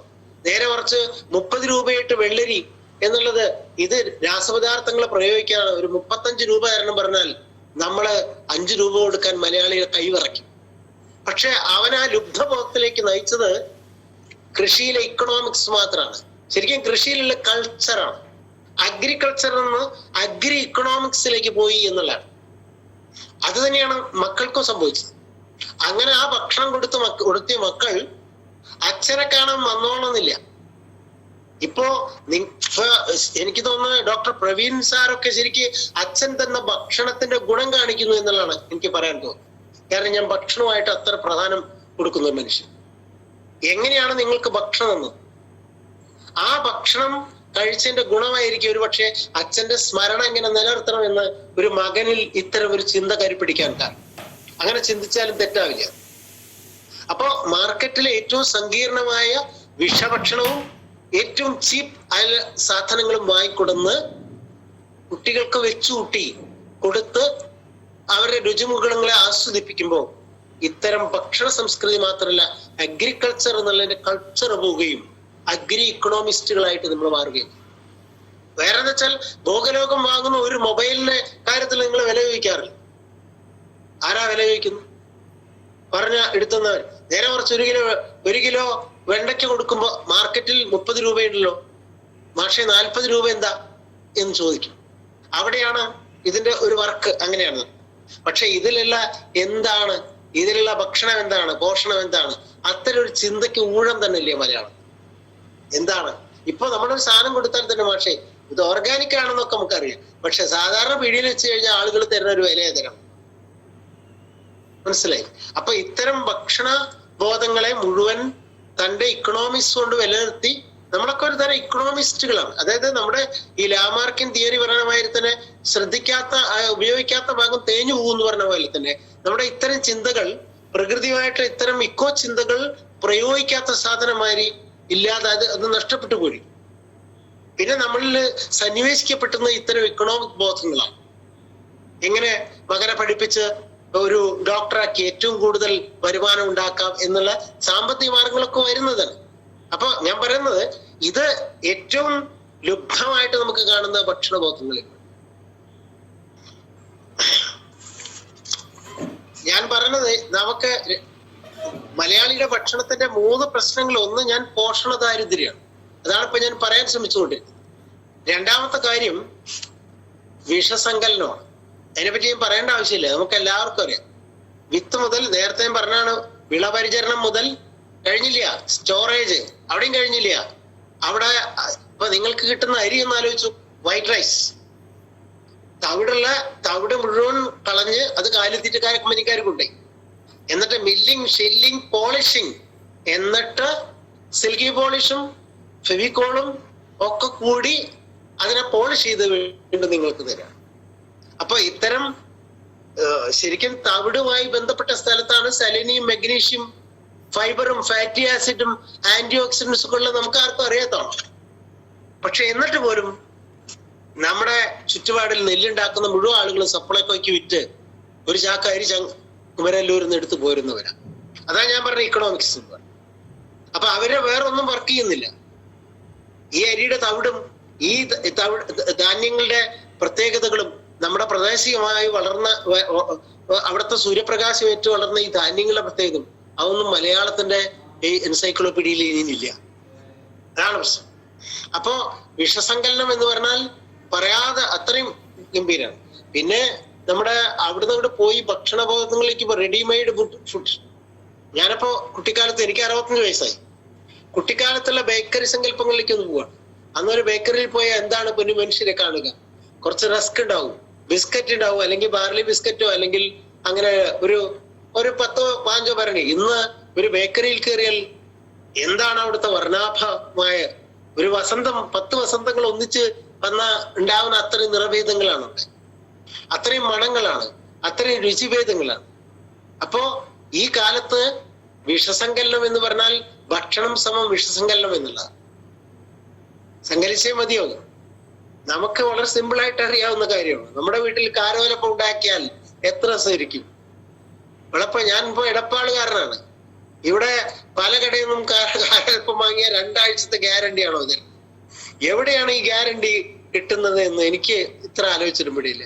നമ്മൾ എങ്ങനെ ഉണ്ടാക്കിയാലും 48 മണിക്കൂർ കഴിഞ്ഞാൽ അതില് ആൽഗെ വരും, ഒരു സംശയമില്ല. അപ്പൊ അങ്ങനെയാണെങ്കിൽ ഈ അരി വർഗസങ്കരണം വരുത്തി എന്ന് മാത്രമല്ല, പിന്നെ ഇത് ഞാറിടുമ്പോൾ ആവശ്യമില്ലെങ്കിൽ 2 തവണ കീടനാശിനി തെളിക്കും. അതാണ് ഞാറ് 20-30 ആകുമ്പോൾ കീടനാശിനി തെളിച്ചിരിക്കും. ഇപ്പോഴത്തെ പാക്കേജ് പ്രോഗ്രാംസ് ആണ്. നിങ്ങൾ അറിയേണ്ടത് നീഡ് ബേസ്ഡ് അല്ല പല വളപ്രയോഗങ്ങളും എന്നാണ്. ഞാൻ ചെയ്യുന്ന ആളായ കാരണം എനിക്ക് നെഞ്ചത്ത് കൈവച്ച് പറയാൻ പറ്റും. ഒരു വളപ്രയോഗം നടത്തിയില്ലെങ്കിലും ചെടി നന്നായി വളരും. ആർക്കെങ്കിലും തർക്കമുണ്ടെങ്കിൽ വാ, എന്റെ പാടത്ത് വാ. ഇപ്പോ രാസവളമിട്ട് അപ്പുറത്തെ പാടത്ത് കിടന്ന 6-നേക്കാൾ ഒരു 3 ഇരട്ടി ശക്തിയോട് കൂടിയിട്ടാണ് 40 കൊല്ലമായിട്ട് ഞാൻ ജൈവ കൃഷി ചെയ്യുന്ന സ്ഥലത്തുള്ള ഞാറ്. കണ്ട ആളുകൾ ഞെട്ടും. കാരണം മണ്ണിനെ സ്നേഹിച്ചുകൊണ്ട് മണ്ണ് തന്നിട്ടുള്ളതാണ്. അതിലെ ബാക്ടീരിയകളും വൈറസുകളും ഫംഗസുകളൊക്കെയാണ് അതിന്റെ പ്രോട്ടോസോവുകൾ. ഗ്രീഷ്മകാലം, സൂര്യൻ നെറുകിൽ കത്തുന്ന കാലം. ആ കാലത്ത് കേരളത്തിലെ പഴങ്ങളാണ് ഭക്ഷിച്ചത്. എന്താണ് പഴങ്ങൾ? ഇപ്പോ ഈ പഴങ്ങള് വരുന്ന പഴങ്ങളും കഴിച്ച് സൂക്രോസിന്റെ ആധിക്യം കാരണം ഫാറ്റി ലിവർ, ഡോക്ടർ ഉണ്ടാകുമ്പോൾ ഞാൻ അതിനെപ്പറ്റി അധിക പ്രസംഗം നടത്താമെന്ന് വിചാരിക്കണ്ട. സൂക്രോസിന്റെ ആധിക്യം കാരണം ഫാറ്റി ലിവർ വരെ വരുന്നു എന്ന് ഇന്നാളിപ്പോ ഒരു പഠനം കണ്ടതായിട്ട് ഞാൻ വായിച്ചു. മകൻ ഒരു പാംലെറ്റ് അയച്ചു തന്നിട്ടുണ്ടായിരുന്നു. എങ്ങനെയാണ് ഇത് ഫാറ്റി ലിവറിന് കാരണമാകുന്ന ഒരാളുടെ ടോക്കാണ്. അപ്പൊ ഞാൻ പറയുന്നത് നമ്മൾ ഈ വൈദേശിക സാധനങ്ങളൊക്കെ പഴങ്ങൾ മുഴുവൻ കേരളത്തിലെ മാർക്കറ്റിൽ കയറി ഇറങ്ങും. കാരണം നമ്മുടെ കാലാവസ്ഥയായിട്ട് യാതൊരു പുലബന്ധം പോലും ഇല്ലാത്ത ഒരുപാട് സാധനം. അപ്പൊ ഞാൻ പറയുന്നത് കേരളത്തിലെ ഗ്രീഷ്മം കത്തി നിൽക്കുമ്പോ നേരത്തെ പറഞ്ഞ ഇലക്കറികൾ കിട്ടാത്ത കാലം, അതിന്റെ ശേഷം പറഞ്ഞ സങ്കര ഭക്ഷണങ്ങൾ കിട്ടാത്ത കാലം, അതിന്റെ ശേഷം പറഞ്ഞ കിഴങ്ങ് ഭക്ഷണങ്ങൾ മുളച്ച് ചേനയും ചേമ്പും കാവത്തും മുളച്ച് വരുന്ന കാലം. കുംഭത്തിലാണ് ചേന നടുന്നത്. മീനമേടാകുമ്പോ ചേനയുടെ മുളയ്ക്കാനുള്ള പോഷണം പോയി കഴിഞ്ഞാൽ പിന്നെ ചേന വേവില്ല, എല്ലാ കിഴങ്ങ് വർഗ്ഗങ്ങളും. അങ്ങനെയാണെങ്കിൽ ആ ഋതുവിലെ ഭക്ഷണം എന്താണ്? കേരളത്തിലെ പഴങ്ങൾ, ചക്കയും മാങ്ങയും. അമേരിക്കക്കാരൻ $70 കൊടുത്ത് 10 ചുള ചക്ക വാങ്ങി തിന്നുമ്പോ ഉഷ്ണമേഖലയിൽ ഉണ്ടാവുന്ന നമ്മുടെ ചക്ക ആർക്ക് വേണ്ട? നായ്ക്ക് പോലും വേണ്ടാത്ത അവസ്ഥ ഇഷ്ടം പോലെ ഉണ്ടാവും. അപ്പൊ നമ്മുടെ ഭക്ഷണബോധങ്ങൾ ഇപ്പോഴത്തെ ചെറുപ്പക്കാര്, നമ്മളിപ്പോ അതിൽ നിന്ന് ചെറിയൊരു തിരിച്ചു വരവിന് വേണ്ടിയിട്ടാണ് ചക്ക ചേടത്തിയും അതുപോലെ ചക്ക വിഭവങ്ങളും ഒക്കെ നമ്മളെ. പക്ഷെ എന്നിട്ടും നമ്മൾ എത്ര കുടുംബങ്ങൾ അത് സ്വീകരിക്കേണ്ടത് എന്നുള്ള ഇത്രയും സംശുദ്ധമായ ഒരു ഭക്ഷണം.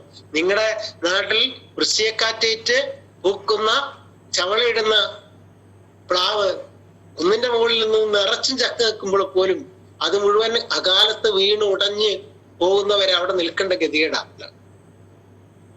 അപ്പൊ ഞാൻ പറയുന്നത് പ്രാദേശിക ഭക്ഷണ ബോധങ്ങൾ എങ്ങനെയാണ് നമ്മളെ രോഗികളാക്കിയത് എന്നുള്ള, അഥവാ നമ്മുടെ പോഷണ ശാസ്ത്രങ്ങളുമായിട്ട് ചേർന്ന് പോകാത്തത് എന്നുള്ളതാണ് എനിക്ക് പറയുന്നത്. എന്താണ് ഇതിന് പരിഹാരം? ഇതുവരെ ഞാൻ പറഞ്ഞ പ്രശ്നങ്ങളാണ്, ഇതൊക്കെ നിങ്ങൾക്ക് അറിയുന്ന പ്രശ്നങ്ങളാണ്. അതിലൂടെ ഒരു ചെറിയൊരു സഞ്ചാരം നടത്തി എന്ന് മാത്രമേ ഉള്ളൂ. അപ്പൊ പ്രാദേശികമായ ചെടികൾ, വിത്തുകൾ, ഞാൻ പറഞ്ഞു ഇപ്പൊ ഞങ്ങളുടെ നാട്ടിൽ ചിറ്റാണി ചെയ്യുമ്പോ ഞങ്ങളുടെ ഇവിടുന്ന് അങ്ങോട്ട് ഒരു 7 കിലോമീറ്റർ പോയാൽ തൃശ്ശൂർ കോളനിലങ്ങളുടെ അവസാനം. അവിടെ കുട്ടാടനാണ്. അവിടെ കുട്ടാടൻ എന്ന് മാത്രല്ല, അവിടെ പാട്ടുകൾ പോലും അങ്ങനെ. കുട്ടാടൻ പാടത്ത് കന്നിനെ പൊട്ടുമ്പള് 5-6 കിടാത്തികള് കട്ടായുടയ്ക്കാൻ വന്നേ, കട്ടായുടയ്ക്കുമ്പള് പാട്ടോര് പാടുന്നേ, ആ പാട്ട് കേട്ടിട്ട് എങ്ങളും മൂളുന്നേ. അപ്പൊ നമ്മുടെ സംസ്കൃതിയും ഫോക്ലോറും ജീവിതവും ഭക്ഷണവും വിത്തുകളും ഒക്കെ കൂടി ചേർത്ത ഒരു സംരക്ഷണ വലയത്തിന്റെ ഉള്ളിൽ നിന്നിരുന്ന കാലത്ത് നിന്ന് എങ്ങനെയാണ് ഭോഗലോകം നമ്മളെ പുറത്തു ചാടിച്ചത്? ഒരു സംരക്ഷണമില്ലാത്ത ആശുപത്രി വരാന്തയിലേക്ക് കൊണ്ടാക്കിയത്. ഞാൻ ഒരു സംരക്ഷണം ഇല്ലാത്ത എന്ന് പറഞ്ഞാൽ പ്രകൃതിയുടെ സംരക്ഷണം ഇല്ല എന്നുള്ള തിരിച്ചറിവാണെങ്കിൽ ഭക്ഷണത്തിന്റെ അകാല മൃത്യുകളെ കുറിച്ച് നമ്മൾ ആലോചിക്കേണ്ടത്. എന്താണ് പരിഹാരം? ഞാൻ പറയുന്നത് ഒരു 4 സെന്റ് സ്ഥലവും നല്ലൊരു മനസ്സും അല്പം സൂര്യപ്രകാശം ഉണ്ടെങ്കിൽ 4 ആൾ കുടുംബത്തിന് എന്തെങ്കിലും നട്ടു നനയ്ക്കുന്ന ഒരിടം നമുക്ക് വേണം. അവിടെ നിന്ന് തുടങ്ങണം നമുക്ക്.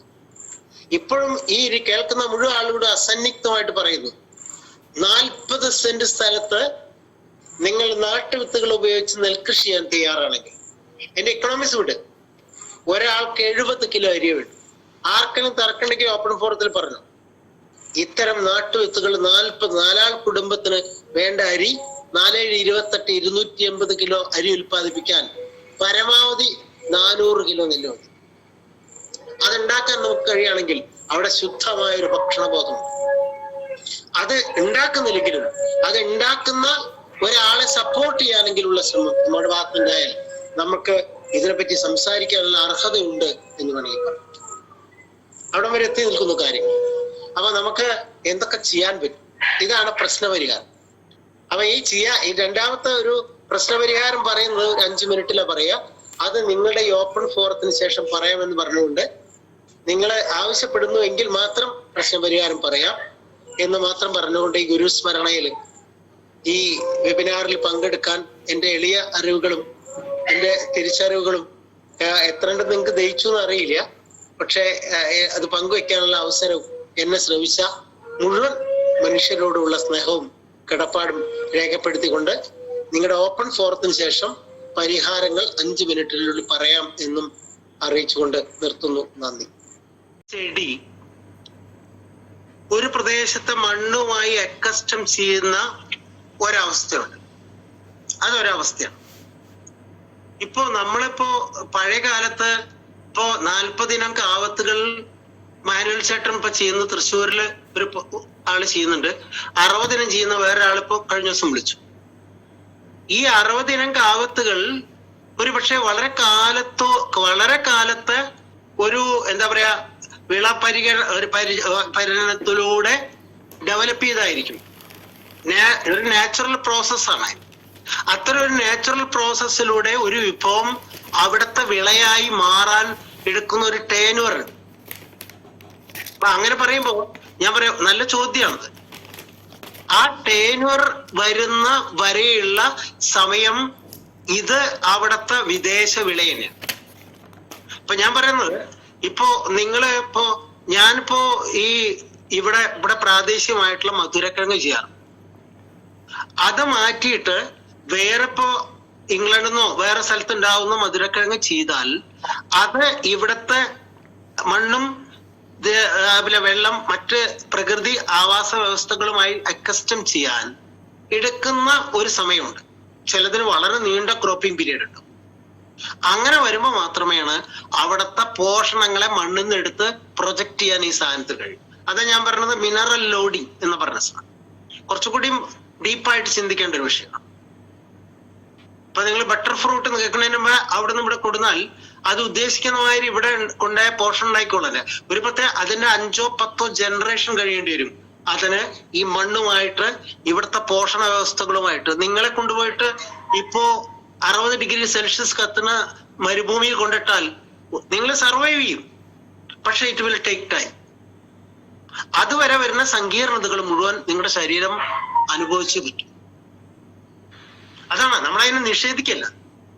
ഇതൊരു ഗ്രാജുവൽ പ്രോസസ്സാണ്. പക്ഷെ ഈ ഗ്രാജുവൽ പ്രോസസ്സിനെ ആർട്ടിഫിഷ്യൽ ആയിട്ട് തച്ച് പഴുത്തതും താനെ പഴുത്തതും. എന്നാ തച്ച് പഴുത്തത് ഒരു സാധനം പക്വമായത് ഭുജിച്ചാൽ അതിരസമുണ്ടാം, വൃക്ഷവും ഉണ്ടാം, പിന്നെ ബലവും ഉണ്ടായി വരും കവി. അതാണ് പക്വമായത്. ഇത്തരം പ്രകൃതിയുടെ ഇതിൽ പക്വമാവാൻ ഒരു സമയമുണ്ട്.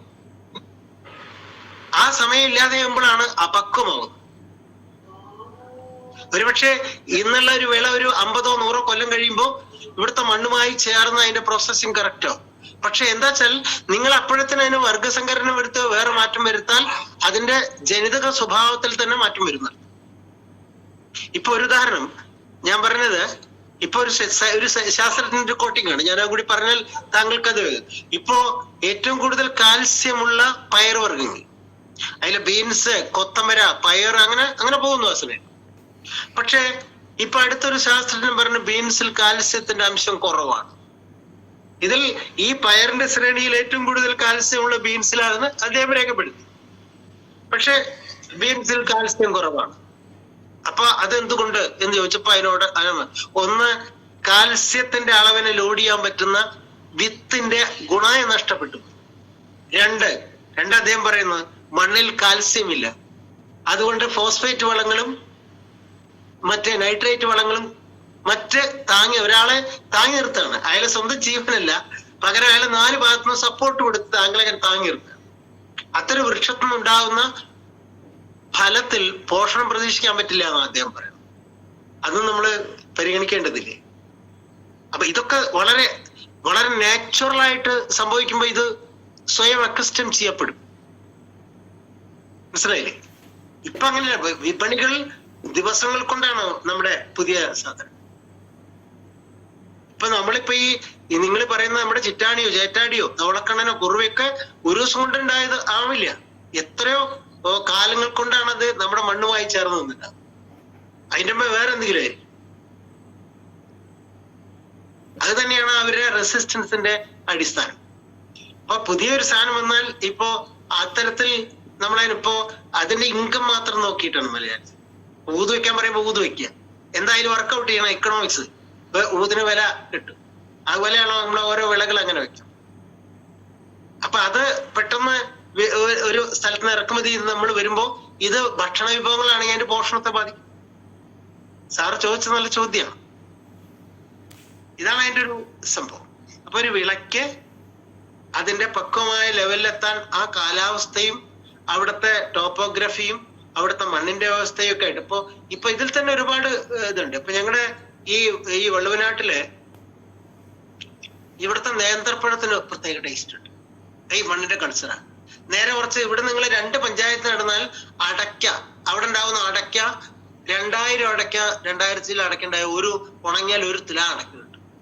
അത് ചാലശ്ശേരി പെരുങ്ങോട് ഭാഗത്തുള്ള ഒരു 3 പഞ്ചായത്തിൽ. അപ്പൊ ആലോചിച്ചൊക്കെ എത്ര സൂക്ഷ്മമാണ് അതിന്റെ വ്യത്യാസം. പറയുമ്പോ ഒരു 10 കിലോമീറ്റർ അപ്പുറപ്പുള്ള സ്ഥലങ്ങളിൽ അവിടുത്തെ മണ്ണ്, ടോപ്പോഗ്രഫി, സൂക്ഷ്മാവസ്ഥകൾ പോലും ആ ചെടിയുടെ ഉൽപ്പന്നത്തെ ബാധിക്കുന്നുണ്ട്. ഇതാണെന്നിരിക്കെ നമ്മള് എല്ലാം ഇങ്ങനെ ഇത് മനുഷ്യനും ഉണ്ടാവില്ലേ. ഇവിടത്തെ ഗ്രീഷ്മകാലത്ത് ചെറുക്കാൻ എങ്ങനെയാണ് ശൈത്യ മേഖലയിലത്തെ പഴം കൊടുന്നാൽ ആവുക? അപ്പൊ ഉണ്ടാവുന്ന റെസിസ്റ്റൻസ് ഉണ്ടാക്കാൻ എങ്ങനെ കഴിയും? ഇതൊക്കെ ആശങ്കകളുടെ ചോദ്യമാണ്. ഇതിനൊക്കെ ചില ഉത്തരങ്ങളാണ് ഈ ICAR പറഞ്ഞത്. 25 വർഷം മുമ്പേ നമ്മള് ആശങ്കപ്പെട്ട കുറെ കാര്യങ്ങള് അവര് അടിവരായിട്ട് പറഞ്ഞിരിക്കുകയാണ്. ഞാൻ നേരത്തെ പറഞ്ഞില്ലേ, ഈ ചിറ്റാണ്ട് കഞ്ഞി കുടിച്ചിട്ട് മഴ നോക്കിയിരിക്കുമ്പോ പോലും നമ്മൾ വേർ എന്ന്. അതിന്റെ അർത്ഥം അത്രയും സൂര്യപ്രകാശമാണ് അതിൽ ചേർന്നത്. അത് തന്നെയാണ്. അപ്പൊ അങ്ങനെ കാലാവസ്ഥയുടെ, പ്രകൃതിയുടെ, മണ്ണിന്റെ ഭേദങ്ങളുടെ, സൂക്ഷ്മ കാലാവസ്ഥാ ഭേദങ്ങളുടെ ഒക്കെ ഒരു പരിചരണത്തിലാണ് ഒരു ചെടി അതിന്റെ പോഷണവും അതിന്റെ മുഴുവൻ കഴിവും പുറത്തെടുക്കും. വർഷങ്ങൾ കൊണ്ട് അത് അക്സ്റ്റം ചെയ്യും. പക്ഷെ it will take time. Okay മനസ്സിലായി. ഏറ്റവും മേൽപ്പരപ്പുണ്ടാവുന്ന പഴങ്ങൾ എന്ന് പറഞ്ഞാൽ ചക്കയും മാങ്ങയും, പിന്നെ അടുത്തത് അത് കഴിഞ്ഞ് കിഴങ്ങ്, പിന്നെ അങ്ങനെയും ഇങ്ങനെയും എന്നുള്ളൊരു കൺസെപ്റ്റ് ഉണ്ടല്ലോ. അത് ഞാൻ പറയാണ്ട് ഞാൻ വിട്ടുകളഞ്ഞാണ്. നിങ്ങള് പറയുമ്പോ ഒരു സ്പേസ് ഉണ്ടാക്കുക. അത് അങ്ങനെ ചക്കയും മാങ്ങയും 3 മാസം, ചേമ്പും ചേനയും 3 മാസം, പിന്നെ മറ്റേ എന്താ പറയാ ചക്കയും മാങ്ങയും 3 മാസം, പിന്നെ ചേമ്പും ചേനയും 3 മാസം, പിന്നെ താളം തകരുന്നതാണ്. താളം തകരി 3 മാസം, അങ്ങനെ ഇങ്ങനെയും 3 മാസം. അതാണ് ഈ കൺസെപ്റ്റ്. താളം തകരും എന്ന് പറയുന്ന കോൺസെപ്റ്റാണ് വർഷഹൃദൂല ഭക്ഷണം. ഇത് മറ്റേ ബേസിക് ഭക്ഷണങ്ങളിൽ കൂടുതൽ ആയിട്ട് നമ്മൾ കഴിക്കുന്ന കാലാവസ്ഥ ഭക്ഷണം. നമ്മുടെ ഒരു ബേസിക് ഫുഡ് എന്തായാലും ഉണ്ടാവും. അത് കൂടാതെ കാലാവസ്ഥയ്ക്ക് അനുസരിച്ച് അവൈലബിൾ ആയിട്ടുള്ള എന്താ എന്നുള്ളതാണ്.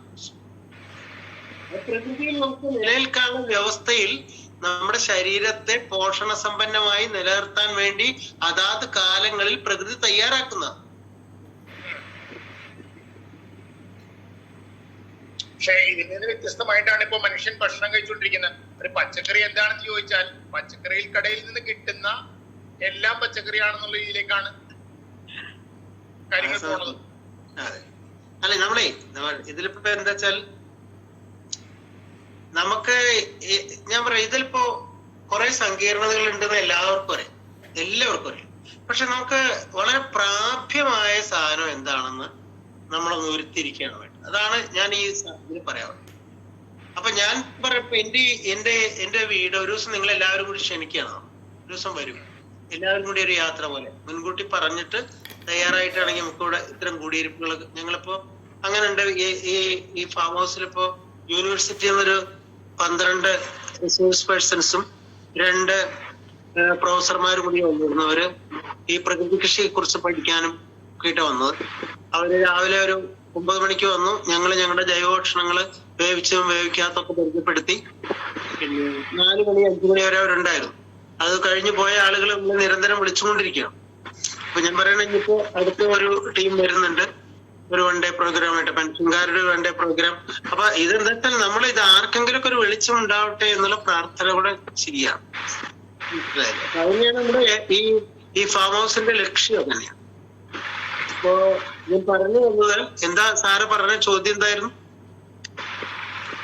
അല്ല, പച്ചക്കറി എന്താണെന്ന് പോലും തിരിച്ചറിയാത്ത ഒരു തലമുറ വരികയാണ്. ഞാൻ പറഞ്ഞപ്പോ ഇപ്പൊ നമ്മള് തിരിച്ചറിയാന്ന് മാത്രല്ല, നമുക്ക് ഇതില് വല്ലാത്തൊരു നഷ്ടം വന്നിട്ടുണ്ട്. കാരണം എന്ന് വെച്ചാൽ ഈ പുതിയ തലമുറയ്ക്ക് നമ്മളിപ്പോ മുരിങ്ങയുണ്ടേൽ മരുന്ന് വേണ്ട. വൃക്ഷായുർവേദ മുരിങ്ങ 300 രോഗങ്ങൾക്ക് ഔഷധം. കാരണം കാൽസ്യം, പൊട്ടാസ്യം, സോഡിയം മുതൽ 11 പോഷകങ്ങൾ വളരെ കൃത്യമായി രേഖപ്പെടുത്തിയിട്ടുള്ള അല്ലെങ്കിൽ അടയാളപ്പെടുത്തുന്ന ഒരു കേരളത്തിലെ ഒരു പരിചരണവും ഇല്ലാതെ വളരുന്നതാണ്. അതാണ് അടിവരുണ്ട്.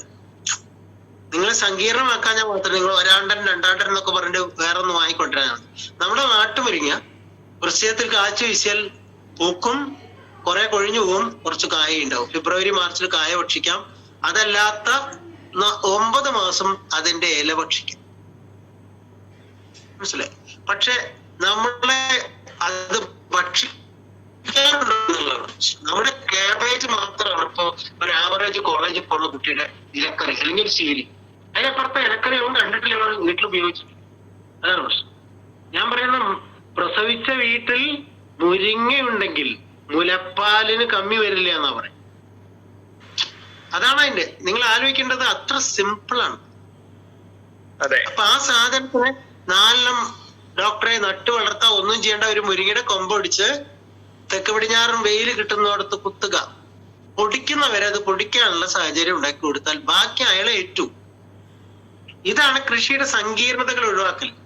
നിങ്ങളോട് പോയിട്ട് തമിഴ്നാട്ടിൽ പോയിട്ട് ഒരാണ്ടൻ മുരിങ്ങ കൊണ്ടാ വെക്കി എന്ന് പറഞ്ഞാൽ ഒരാണ്ടൻ ഇവിടെ അത്ര പിടുത്തുണ്ടായിക്കോണമെന്നില്ല.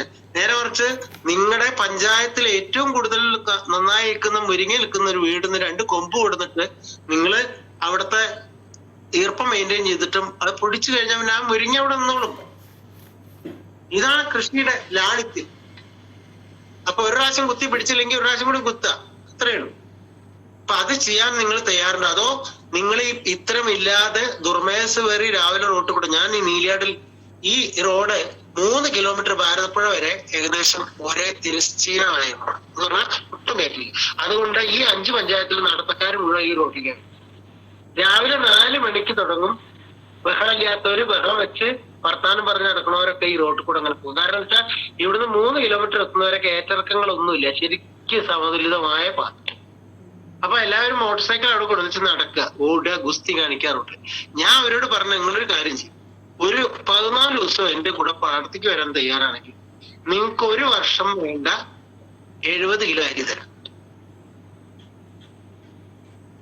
അത്രയുള്ളൂ. അപ്പൊ അത്രയുണ്ട്. ബാക്കി ദിവസങ്ങൾ നിങ്ങളുടെ പണിക്ക് ഒരു 25 ദിവസം മൊത്തം കൂടിയിട്ട് അത്രയും ഉണ്ട്. അത് നിങ്ങള് മുഴുവൻ സമയം വേണമെന്നില്ല. നിങ്ങൾക്ക് എപ്പോഴാ പറ്റുന്ന വെച്ചെങ്കിൽ ഈ കൃഷിയായിട്ട് പറ്റും. അല്ലെങ്കിൽ നിങ്ങൾ എന്ത് ചെയ്യാം, നിങ്ങളുടെ ഒരു 5 സെന്റ് സ്ഥലത്തിലെങ്കിലും എന്തെങ്കിലും സാധനങ്ങൾ എന്തെങ്കിലും വെച്ചുണ്ടാക്കും. 2 ചേമ്പ്, ചേന, 2 കാവത്ത്, ഒരു നിലക്കിഴങ്ങ്, 2 മുരിങ്ങ, ഒരു പച്ചമുളക്, ഒരു കറിവേപ്പൊക്കെ വെക്കാൻ നമുക്ക് കഴിയും.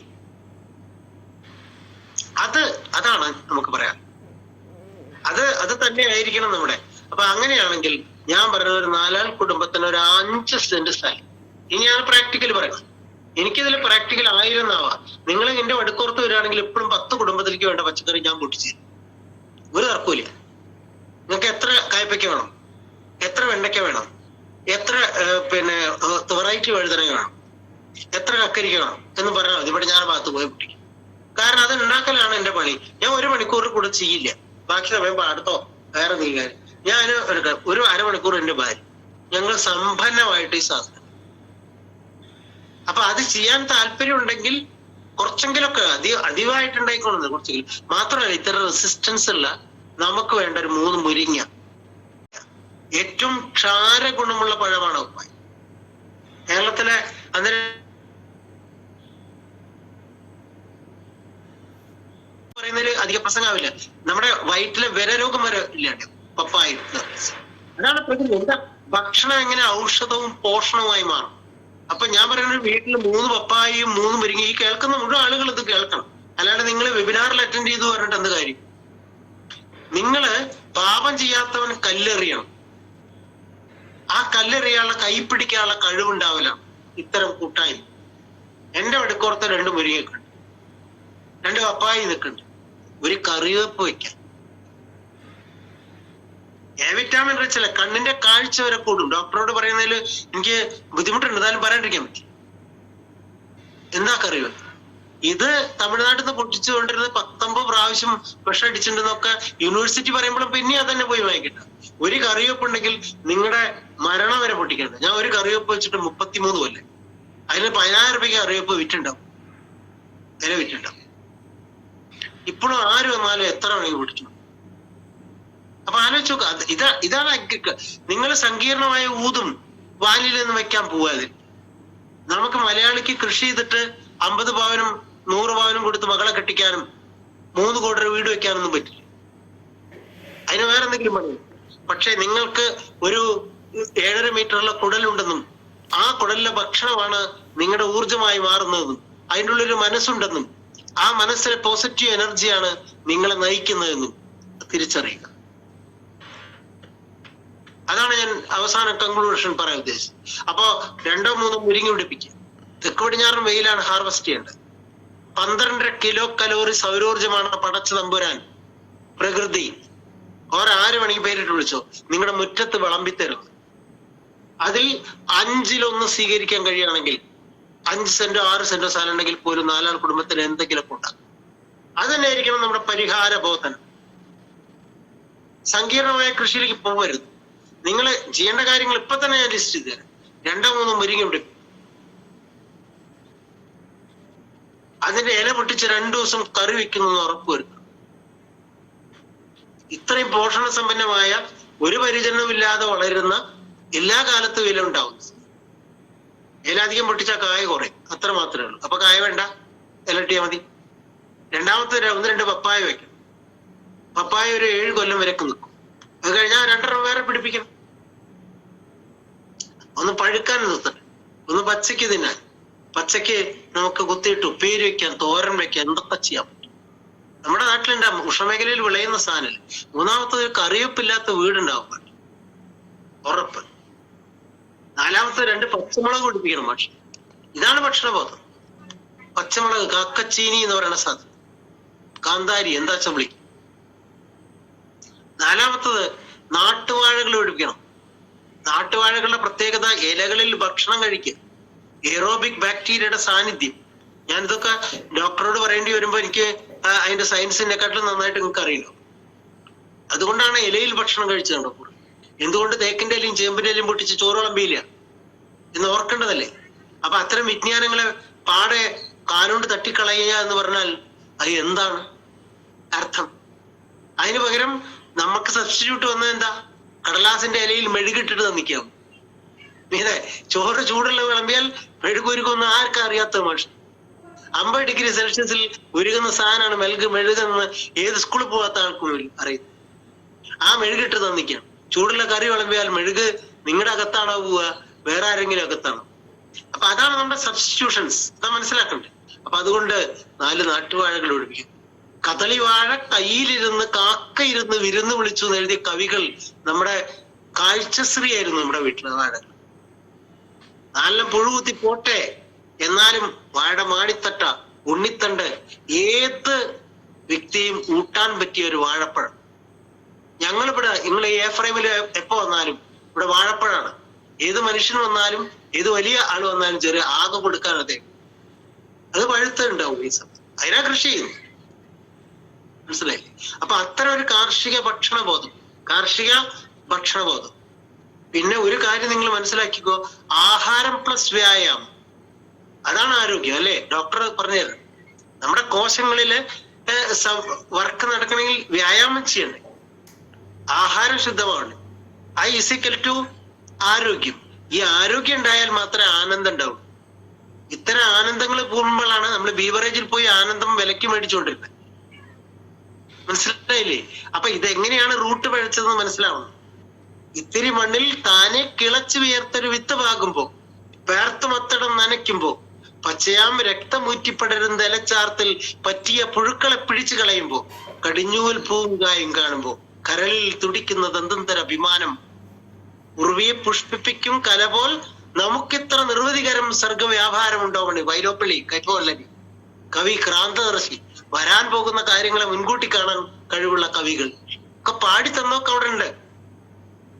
അപ്പൊ ഞാൻ പറയുമ്പോ നിങ്ങളുടെ മുറ്റത്ത് നിങ്ങളൊരു ചീനമുളക് വെക്കുമ്പോ അത് വലുതാവുമ്പോ അതിലുള്ള പുഴുവിനെ പിടിച്ചു കളയുമ്പോ ചീനമുളക് നിങ്ങൾ നിങ്ങളുടെ ഭാര്യയും കൂടി കളക്ട് ചെയ്ത് വന്ന് മുറിച്ച് അതുകൊണ്ട് പുളിയിഞ്ചി ഉണ്ടാക്കിയിട്ട് വട്ടളഞ്ഞിരുന്ന് കഴിക്കുമ്പോ ഉണ്ടാവുന്ന ഒരു സന്തോഷമുണ്ട്. ആ സന്തോഷമാണ് നമ്മുടെ കുടുംബത്തിന്റെ പോസിറ്റീവ് എനർജി. ഞാൻ ഇതാണ് അത് കുറച്ചെങ്കിലും ഡിക്ലെയർ ചെയ്യാൻ നമുക്ക് കഴിയുകയാണെങ്കിൽ അവിടെ തന്നെയാണ് പ്രശ്നങ്ങളുടെ പരിഹാരം. അപ്പൊ നമ്മളൊക്കെ നമ്മുടെ ഉമ്മറത്ത് ഒരു മെഴുകുതിരി കത്തിച്ചു വെച്ചു എന്നാണ്, ഒരു ചിരാത്. ഇതാണ് എന്റെ ഭക്ഷണ ചിരാത്, ഇത് റോട്ടിൽ കൂടെ പോകുന്നവർ കാണട്ടെ. അല്ലാതെ നമ്മള് ഇങ്ങനെ സംസാരിച്ചിട്ട് എന്ത് കാര്യം? പരിഹാരത്തിന് വേണ്ടി എന്തെങ്കിലും ഒന്ന്.